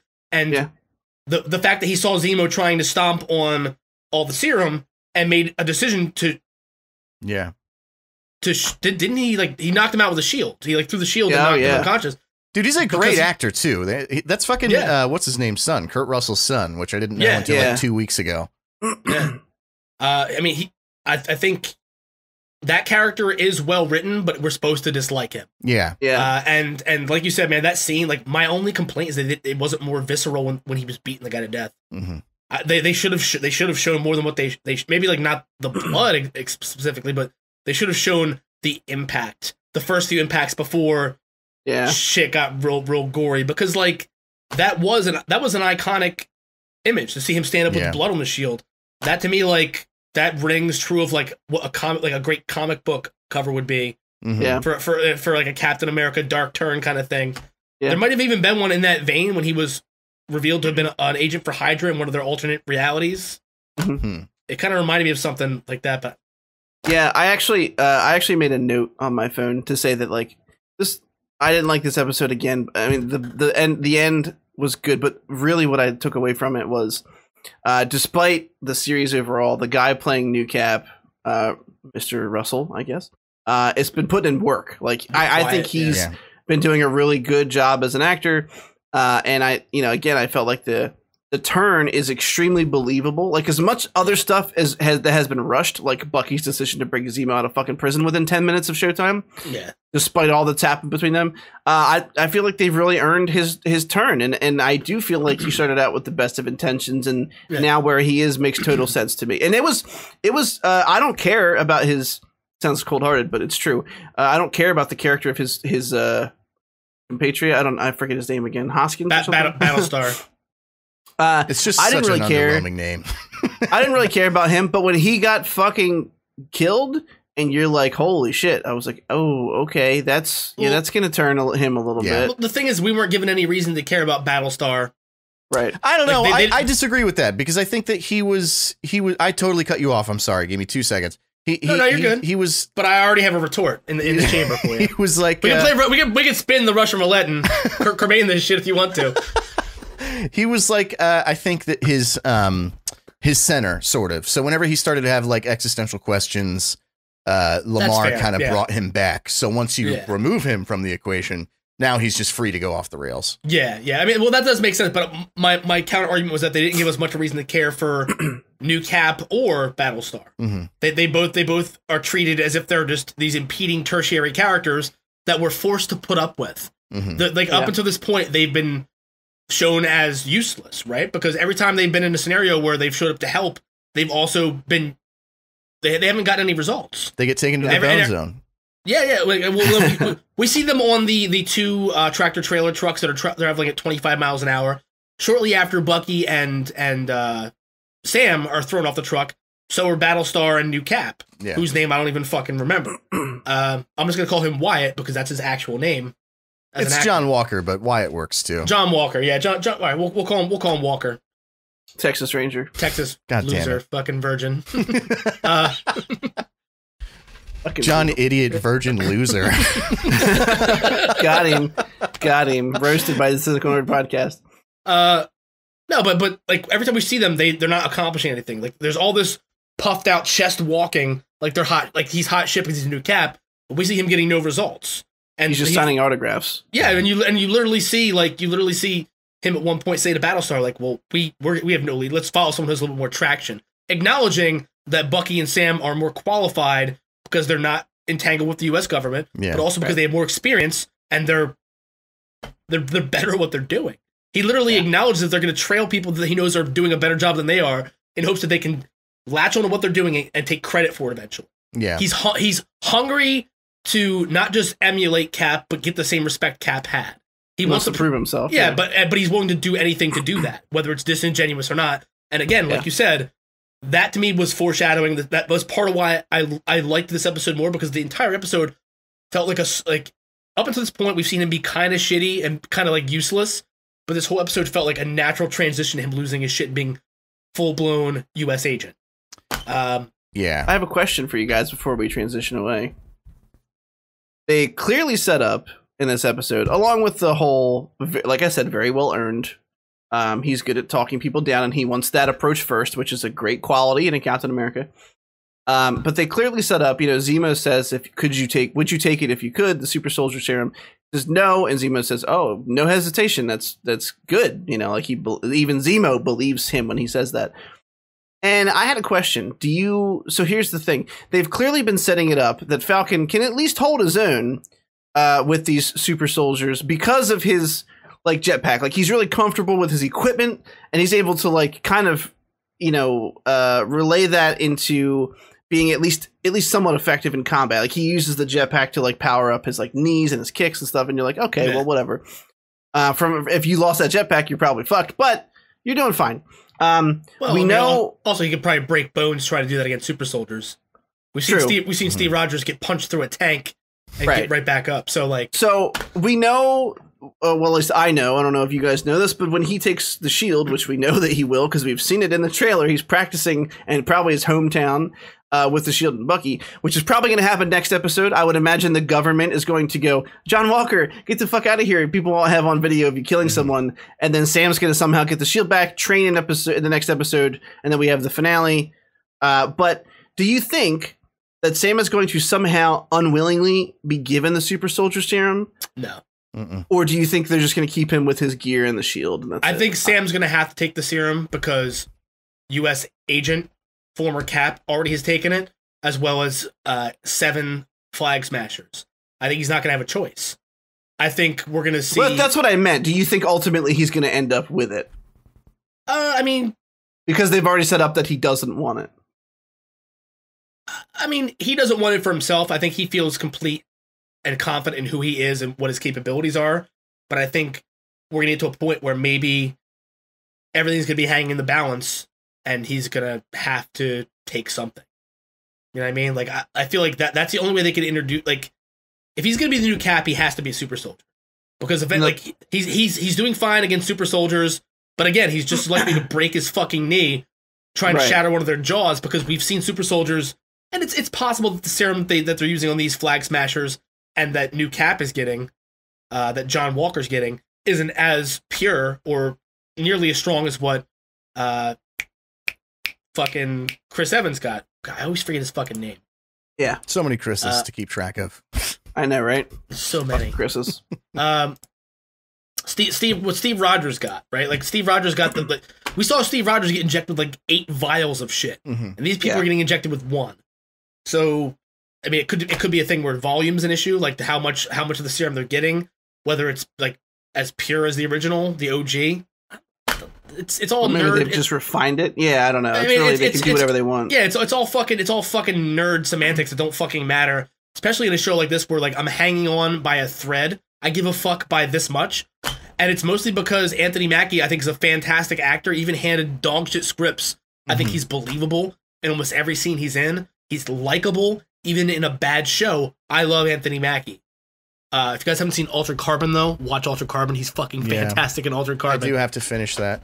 I started season 2. I don't think that he's going to take it. I think the theme that they're building up here is that there's what Captain America was and what the wrong people are perceiving Captain America was. So John Walker thinks that it's all about being a super soldier and wearing the uniform and having the gear. And Sam knows that it's actually about the quality of character. And so I think that is what he's going to employ. I think he is going to come down, like, clearly they're setting up. Why would they do that whole thing where they asked him, would you, if you had a chance? And he's going to have the chance to do it. He'll have it in his hand and probably smash it on the ground and just do it on his own rights. That's how I think it's going to go. I hope you're right, because you just saying that made me feel warm and fuzzy. I actually am not joking, completely in the middle. I don't know which way they're going to go. And it's because part of me can see them doing exactly what Derek said. And part of me can see them going, no, well, we set up that scene where he said he didn't want it, so that when he does get it, he's doing it for the right reason. So I'm very much like, I don't know which way they're going to go. And part of me is like, if they ever bring Cap, Anthony Mackie Cap into the Avengers again, he's not going to be enough without it. And unfortunately, that's kind of just the truth. Like, yeah, that's where I'm at with this. They're dealing with planet, threatening shit, not the Flag Smashers who are mad about invisible lines on a map. Anyway, I don't really have anything else to add there. But I hope the rest of the show is better.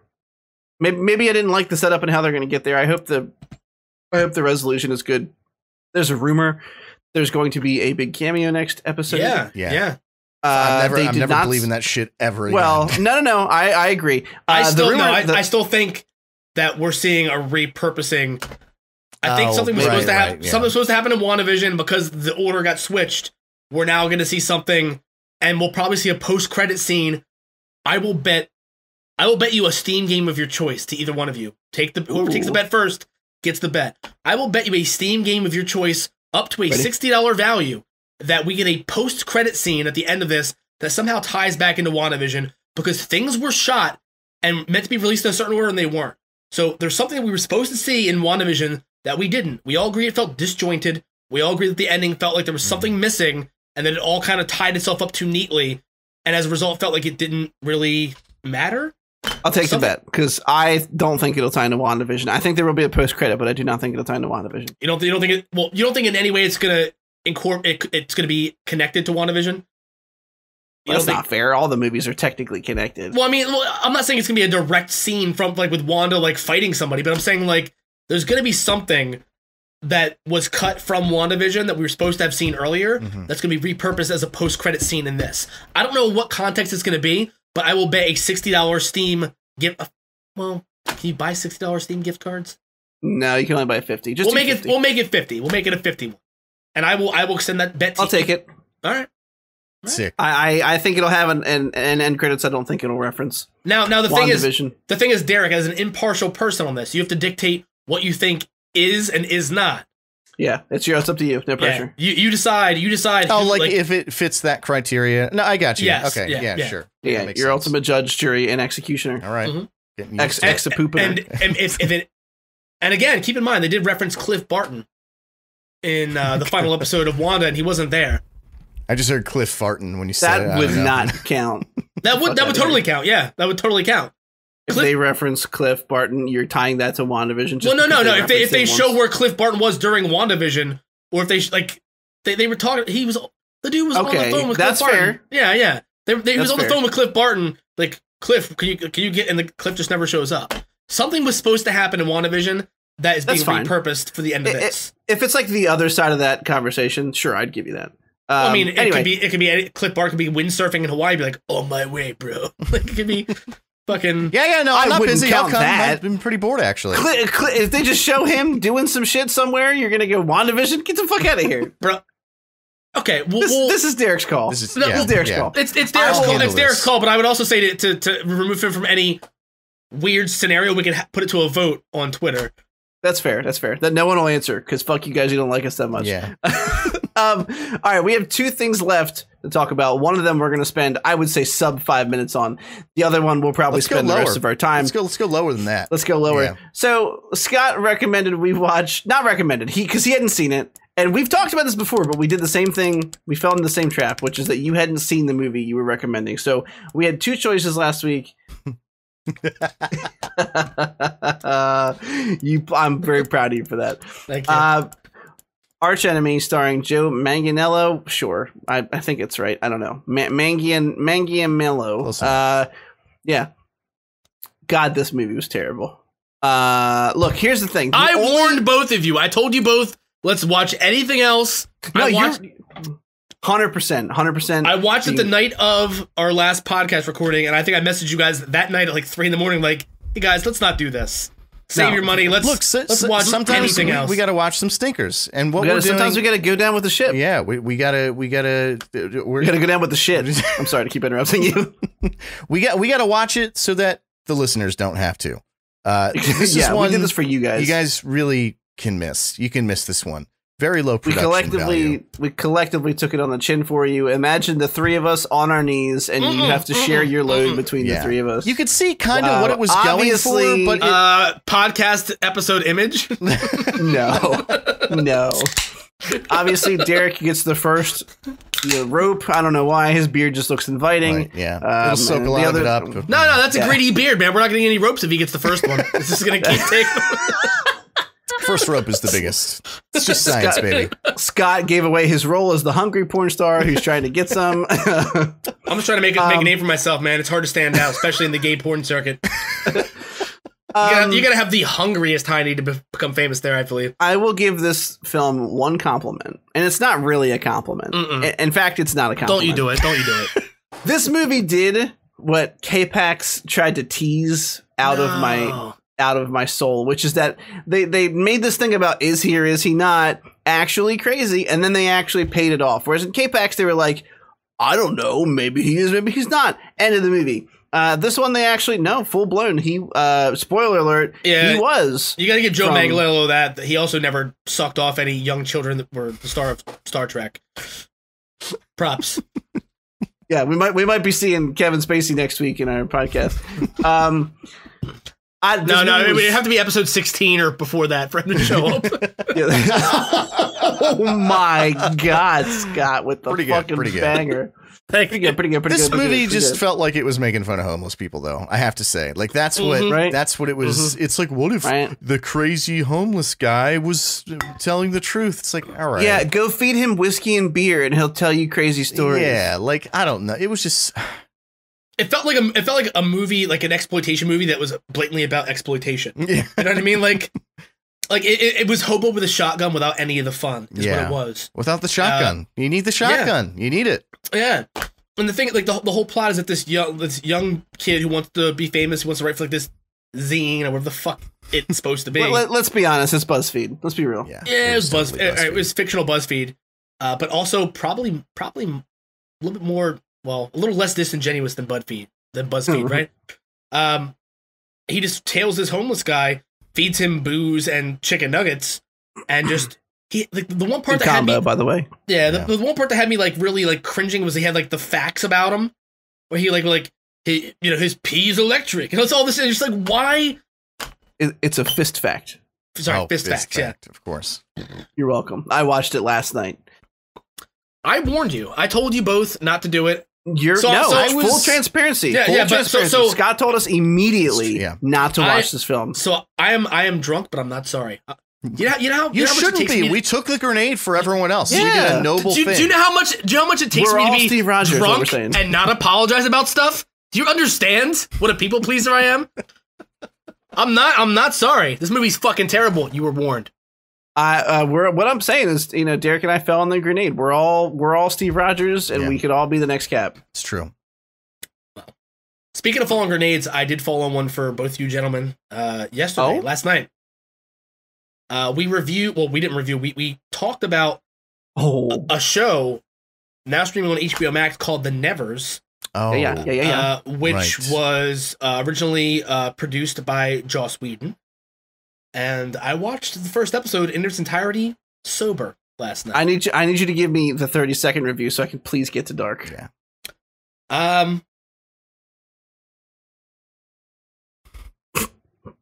25 it's seconds. Your classic hero out of time scenario, but as a timepiece, like as a time. It's like a weird period piece. It feels like I'm watching Bridgerton, but there's no one coming, and I fucking hated it. Don't get me wrong. I didn't watch Bridgerton either. If I had a girlfriend, I would have broken up with her to avoid Bridgerton. But everything about this show, I feel like you practiced that line. It was too good. No, but everything about this show, like, it felt unnecessary. It wasn't bad. It wasn't good. Some characters are interesting. Some aspects of the writing is interesting. Some little threads of the storytelling were interesting. But it all doesn't need to exist. It's all oversaturation. Am I going to watch another episode? Maybe. Maybe. Maybe I've been in a real depressive state, boys. All I do is watch TV, so maybe. But if that manic phase hits and it slaps, no fucking way. Dusty. No fucking way. If I hit that manic phase, I'm scrubbing the bathroom floor. Fuck this show. Let's talk about Dark.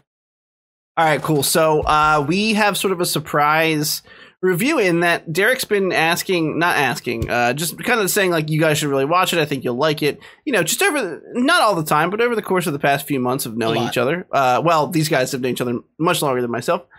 But there were a couple drawbacks, I think, that I can safely say for me and Scott, which is that, and this makes me sound like a very stupid American man, but foreign show. So that means thank you for telling us your gender, Chris. We were all wondering. Yeah. I mean, I'm caveman American. That's what I could have sworn Canadian. Yeah. Well, okay, whatever. And there's a couple. I would say like there's a couple like price of admissions that you have to get over. Which one? It's in German, so you're either A, listening to it in German with subtitles, or you're B, watching it with overdubs. And that was, I'm not going to lie, like if I see a show like that, my brain skips over it to let me try to find something else that's not foreign. And I know it's fucked up because there's a lot of great foreign cinema. I just can't, it bothers me. Usually it does not in this case. Well, the thing is, like, I don't think it makes you a Neanderthal or in any way an asshole, because it's one thing with like a movie, right, where it's like 2 hours, even 3 hours runtime. You can read subtitles for that long. But even with a show you really like, there's moments where you drift in and out. Things happen. You have to like check. You have to respond to a text message. Something happens in the house. You have to like go check on dinner. any number of things can happen. Me actually a couple times. Yeah, any number of things can happen, and it's when you're watching a show. You've been watching it with subtitles. I've been watching it with dubs, and even with dubs, I find myself like rewinding it because it's so much to take in, man. Like there's so much going on at all times with the show. This is one of those shows that it's. I think Derek described it as lost, but it makes fucking sense, and that's the perfect way to describe it. There's all these intricate threads where if you look away for a second, even to check your fucking phone, you're missing out on crucial need to know information. Yeah, you're like, shit, which version of that person is this? Yeah, and the thing is, like, it doesn't feel like there's a single scene that's wasted. There's no filler. It's all meat. It's all meat and potatoes. Dude, that's the thing. Like, I have to be really careful with, because I watched the whole thing, obviously, and season 3 aired coming up on a year ago. So, like, I've seen the whole thing, and obviously it's about time travel. So certain scenes you see from different perspectives. I don't remember the exact order of what happened here. So I'm going to mainly just react to what you guys say so that I don't accidentally spoil anything. But that's what I love about the show, though, is that it's all fucking lean meat, dude. Like every scene, there's some that are like not, A1, but they're all good. Like they're all good scenes. It all feels like we're peeling back layers of things that happened before. Yeah, like every episode feels like it's giving me a new perspective on something I've seen before, but also pushing the story forward in a really interesting way. It feels like I'm sorry, go ahead. Well, no, you mentioned this. You mentioned that we should watch this in passing, following us reviewing Primer last week. It's been a week, boys. Me and Chris have both finished a third of this entire series so far. It's only 3 seasons, but it's 10 hours of TV I've watched this week without any regrets. Oh, it's been fantastic. I do feel like something is lost with the dubs because you can see on their faces like how incredible the performances probably are. They are so good. Yeah, but my intention is to finish the show with the dub so I understand everything that's going on and then rewatch at my own whimsy with the subtitles. And then you'll catch shit that you missed the first time around. I actually started it when it first came out. I started it and I put on the dub because, I mean, that's just back then what automatically when you hit play, it just played the dub.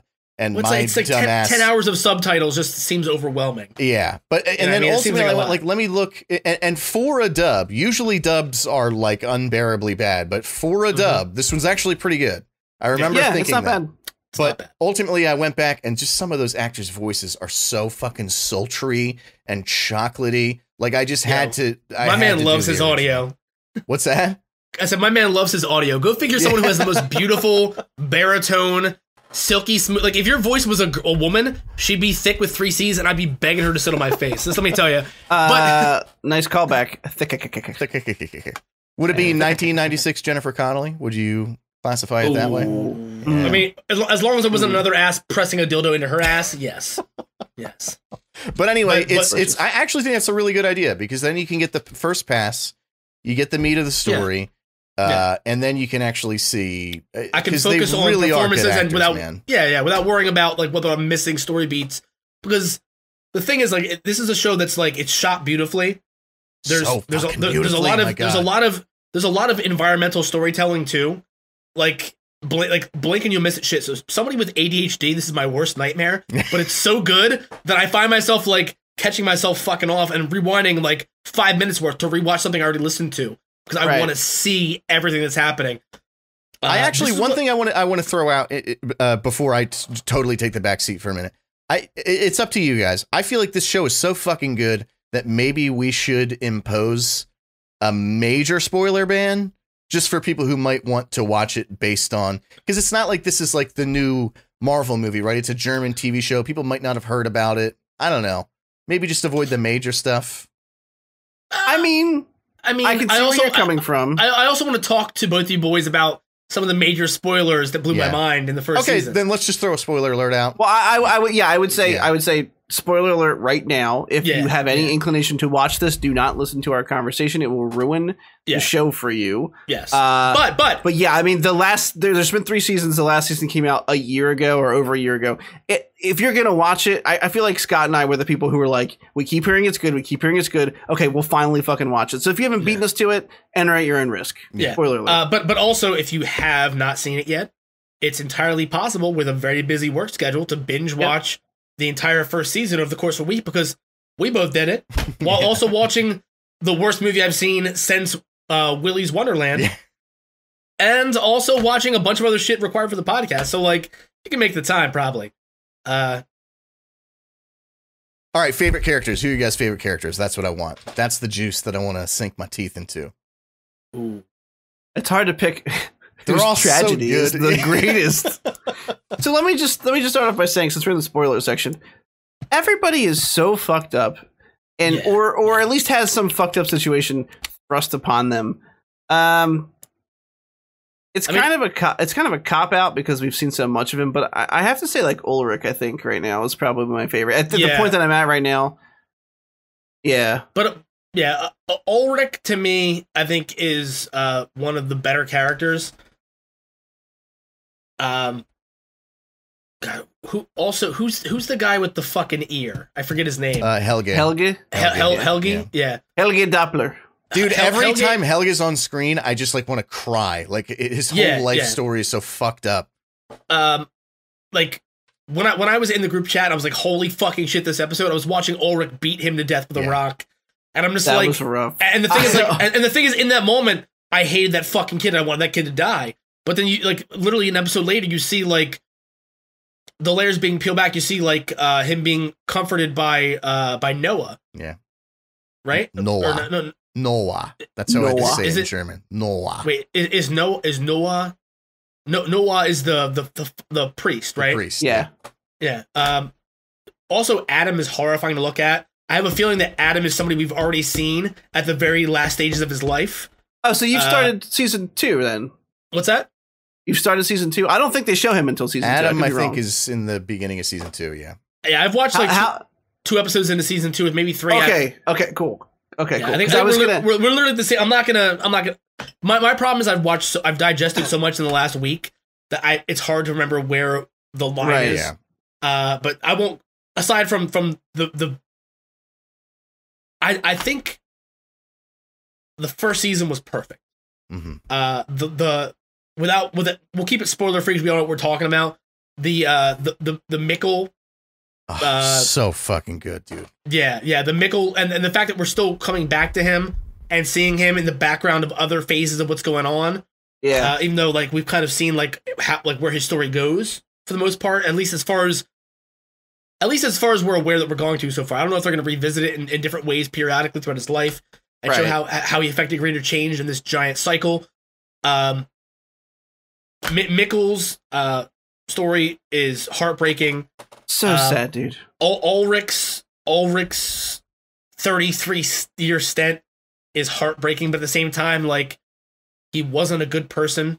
That's the thing I love about Ulrich. He is a piece of shit, and you still empathize with him. You feel so fucking bad that he's going through what he's going through. And that scene with Helge with the fucking rock, he's like crying his eyes out. Like, you know, he knows what he's doing. It's not like he has like no conscience about it. He's such a good, well-written character. I mean, Hannah Caldwell. Conwild. Yeah. Conwild. What a fucking smoke show psychopath bitch, right? Oh God, I love her. She's great. She has big Lydia Dietz energy. I forget the actress's name who plays Lydia Dietz. Fucking Shoplifter Supreme. Lydia Dietz. I'm not sure. She was in fucking Stranger Things as the mom. Oh, Winona Ryder. Winona Ryder. She has German. Yeah.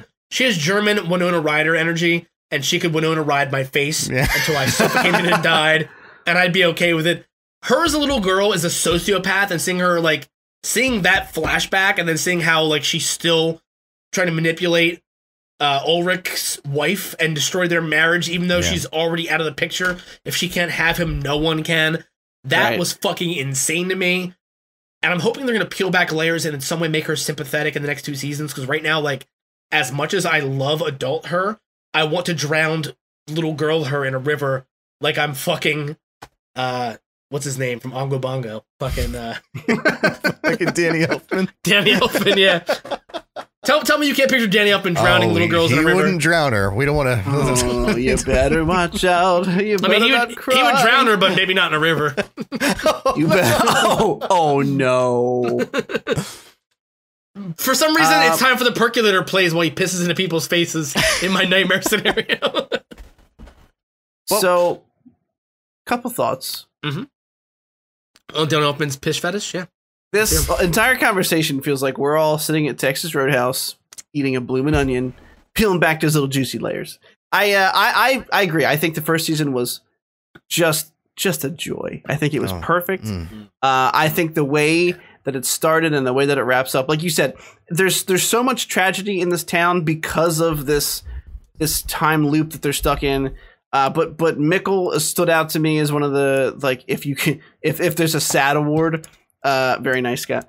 If there's like a fucking sad award, like the first time I realized, and it was before Scott had really gotten into it, I think the first time I realized that he went back in time and never got back to his family, I was like, oh no, that's the worst thing I can think of. And then the show was like, is it? Because I got more for you. Yeah. No, because Mikkel said himself, the worst thing is to never be found. Right. Yeah. It's and the fucking letter that he writes is just like a gut punch again and again. It's so sad. I will say, listening to the German version with subtitles, I have Jonas stuck in my head. Jonas. Jonas. Ron and I say that to each other all the time. Like funny. Every single day. Jonas. It's funny that, well, not funny. I'm glad you watched the beginning of season 2. Because I think I watched season 1 ahead of you, I was throwing messages to Derek because I knew he had seen it. So when I got to the Ulrich trying to murder Helga scene, in all caps, I very fervently typed, "Is he really about to try to kill this fucking kid?" I was like, ah! Like, this show is so fucked up and so sad. Yeah. And I love how everything comes back. Everything. Every little plot thread of, and they've gotten into some real deep shit where, like, if the future influences the past, but then the past influences the future, and when it gets into a cycle like that, then nothing has an origin because it just exists. The guy who wrote the book, right? Yeah. Exactly. Yeah. He says, like, I'm a fraud.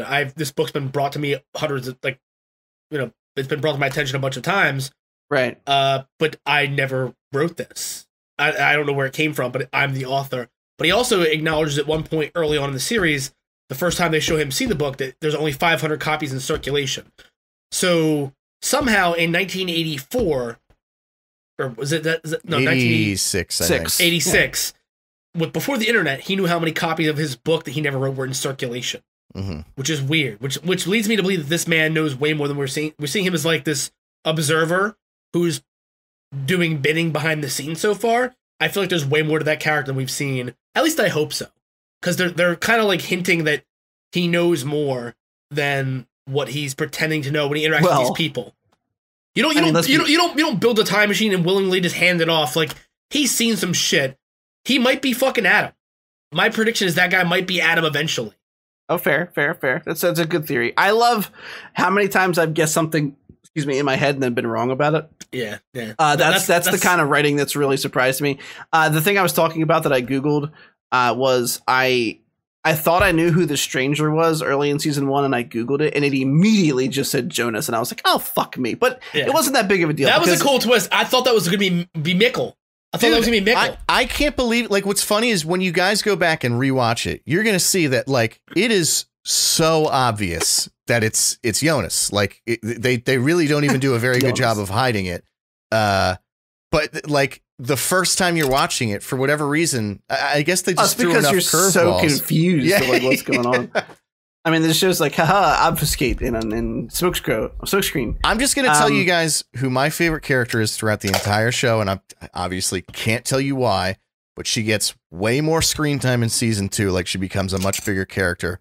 My favorite one, by far, is Claudia. I fucking love Claudia. Claudia Tiedemann. Yeah, and I really like Egon, too.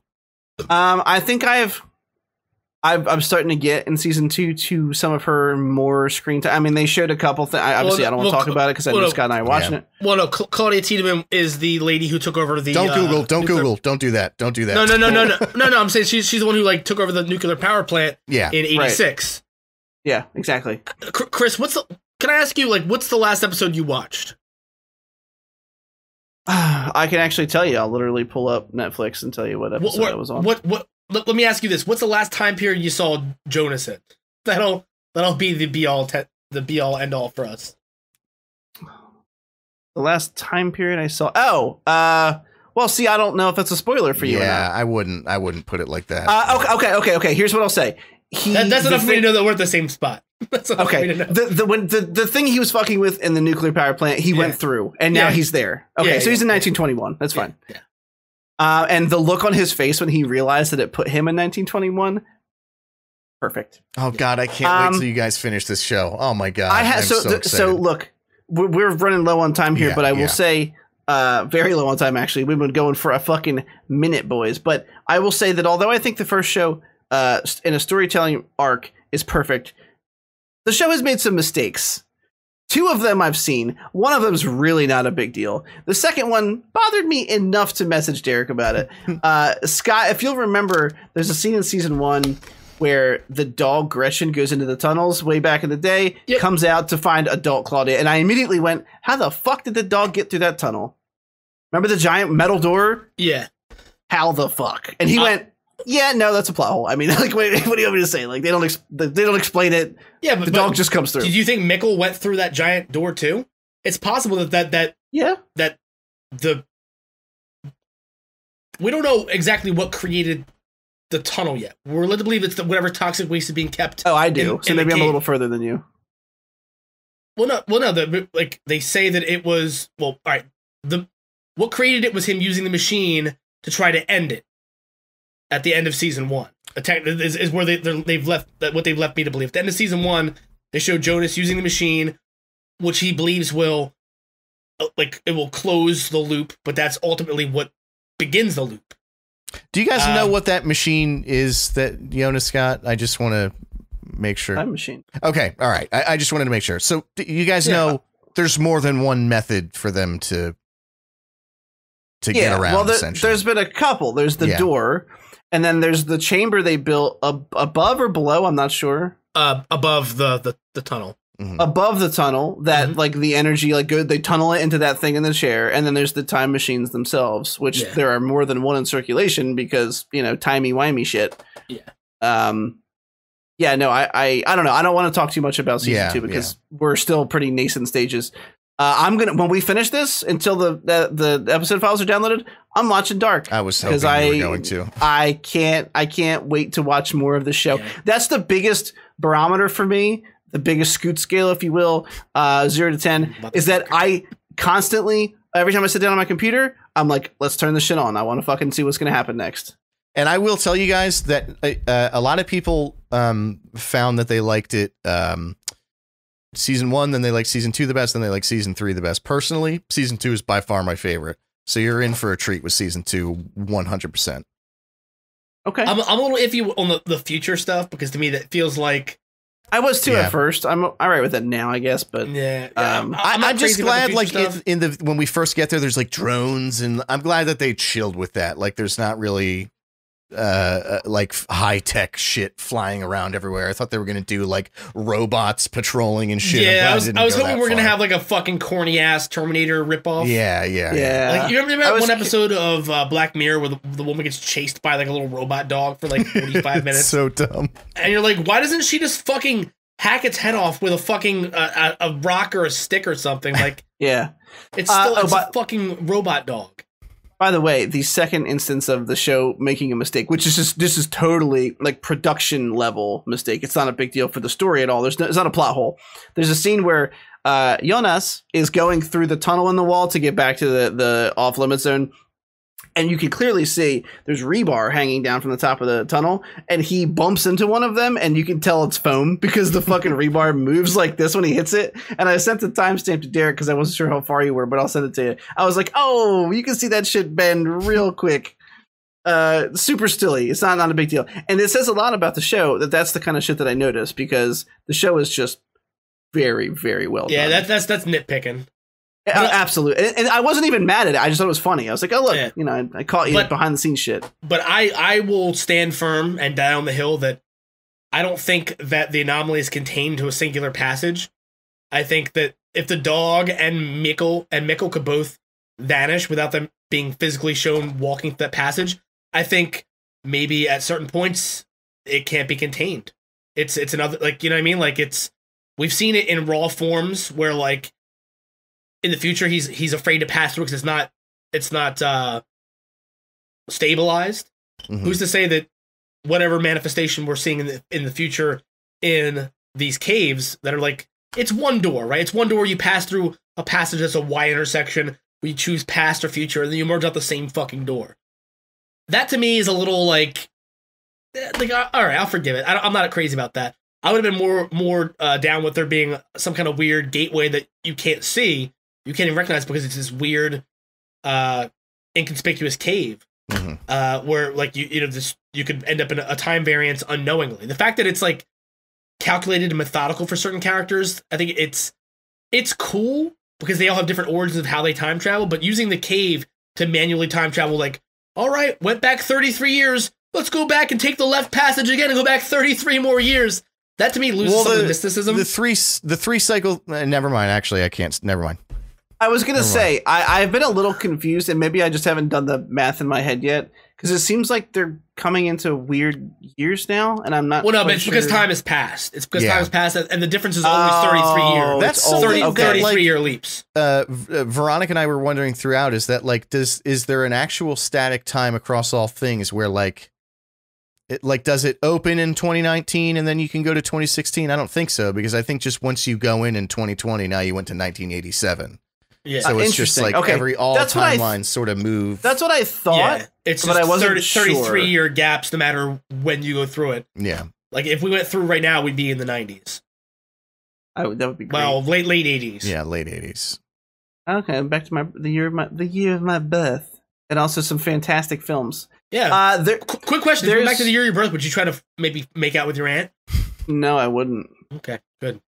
That's a good answer. I wouldn't. Solid answer. I was going to say, there's so much about this show that we haven't even touched on because there's so much shit going on all the time, so many threads hanging. But I think we should call it here and wrap it. Absolutely. And I think Scott and I should have like a dark check-in. We'll make sure we get to about the same place next week, even if it's not finishing season 2. But full disclosure, I totally finished season 2. Yeah, I'm going to finish season 2.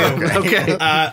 I would rather I'm already on like episode 4, so yeah, I'd rather watch all of season 2 than watch a single episode of the fucking Falcon Winter Soldier.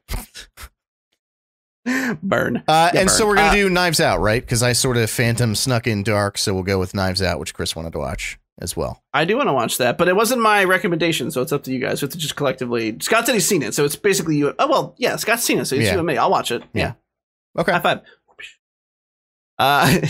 Anyway, all right, boys, we got to wrap it up. We're going to call it. This is a long one. Crossing the 2.5 hour threshold. I don't know why I said it like that. You have to use the foreskin like measuring tape for this one. Throw some change. Derek, where can everybody find you on the internet? They can find me on Twitch and Twitter. Well, you really can't. I mean, honestly, you can't. But if you wanted to look at some old posts and some old streams of mine, you could go to Twitch or Twitter at Dr. Gloom MD. That's DRGLOOMMD for Dickory Doodah Day. Nice, I like that. Scott, how about you? This week I'm finally going to start the Resident Evil playthrough that I was supposed to do a week ago. I'm on Twitch, but I might. We're going to go to Glimish this week because Twitch is just an awful dystopian wasteland where if you don't have some kind of IRL hot tub stream, you're not making any money or having any fun. Or giant boobies. Yeah, I mean, I would love to show you guys my stinker, but I don't think you guys are here for that. You should just play with your fat, greasy pussy right on camera. Maybe not your stinker, but maybe your dinker. Fat, greasy pussy. I just picture someone like pan frying a pussy for some reason. Oh no! Pan fried pussy. Yeah, can I get your pan fried pussy? I had the baked last week. I'm trying to switch it up. I'm trying to get that deep dish dick though. I heard the pan fried was healthier for me if I do it that way. I heard it was less calories. Yeah, we're gonna do Glimish. Swearwolf with an E at Glimish. I don't know what the URL is, boys. I haven't used Glimish more than like 10 minutes in the opening week, but. What I will say is Twitch is a dystopian nightmare and it makes me want to kill myself. So I'm gonna move to Glimish. We'll do Glimish this week. I'll post it on my Twitter. I'm Swearwolf on Twitter. That's SWEAR. WOLFE. And yeah, we'll be doing Resident Evil 0, 1, 2, and 3 make, hopefully this week. Otherwise, I'm never going to get them all done before 8 drops. Oh, shit. 8? When is it coming out? Very soon. That's 7th of next month. We got less than 30 days, boys, until our Mommy Dompire Fap Fest episode. I'm gonna have to take the week off because my arm's gonna be sore. Yeah, should we all see how much we can fill up like a mason jar? Oh no! We'll compare. We'll hold them up on stream. Yeah. I call Jill Valentine. One of you can get Claire Redfield. One of you can get. I don't know. I mean, I want the mommy milker. I'd say. Well, you need a bigger jar for her. She's not gonna come in an almost 6-inch action figure size. That's true. Bigger lady, bigger jar. That's how the rules go. Mm-hmm. You can find me on Twitch and Twitter at TCN Plays, and I'm going to be real with you since we're having just real upfront conversations. I don't tweet. I tweet when I'm going live. Sometimes I retweet my friends. That's about it. You know, you should tweet more, man. I should. You're absolutely right. You're a delight when you tweet. I was just a joy. Just a joy. I've been playing. I've been revisiting the survival game Raft with a couple of my buddies. I've been playing Dishonored 2, which I've been having an actual fuck ton of fun with. It's very enjoyable.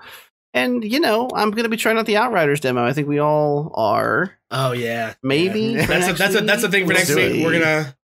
Derek, you've played a little bit of Outriders so far, right? I have. I'm also entirely out of time, so... Oh, okay. So we'll talk about that next week. Yeah. All right, boys. This has been episode 26. The Man Who Faps, I think. That's a good one. I think that's the winner. Okay. Yeah, The Man Who Faps. Okay. We'll have to think of a thumbnil, and it's not going to be us getting ready to take a bukkake shot. Well, it's got to be this guy's face of the man who laughs, but somehow cummified. Okay, we do a lot of that. It's like our thing. There's a lot of cum. Yeah. And I think last week was like the James Bond intro with like just cum dripping on it. So no, that was the week before. Who knows? All the cum blends together. To be honest with you, it's like a big wet spoonful. It's almost like some poor girl has a giant dish full of it under her face. I prefer martini glass. And with that, we'll see you next week, boys. Have a good one. See ya. Marpini glass.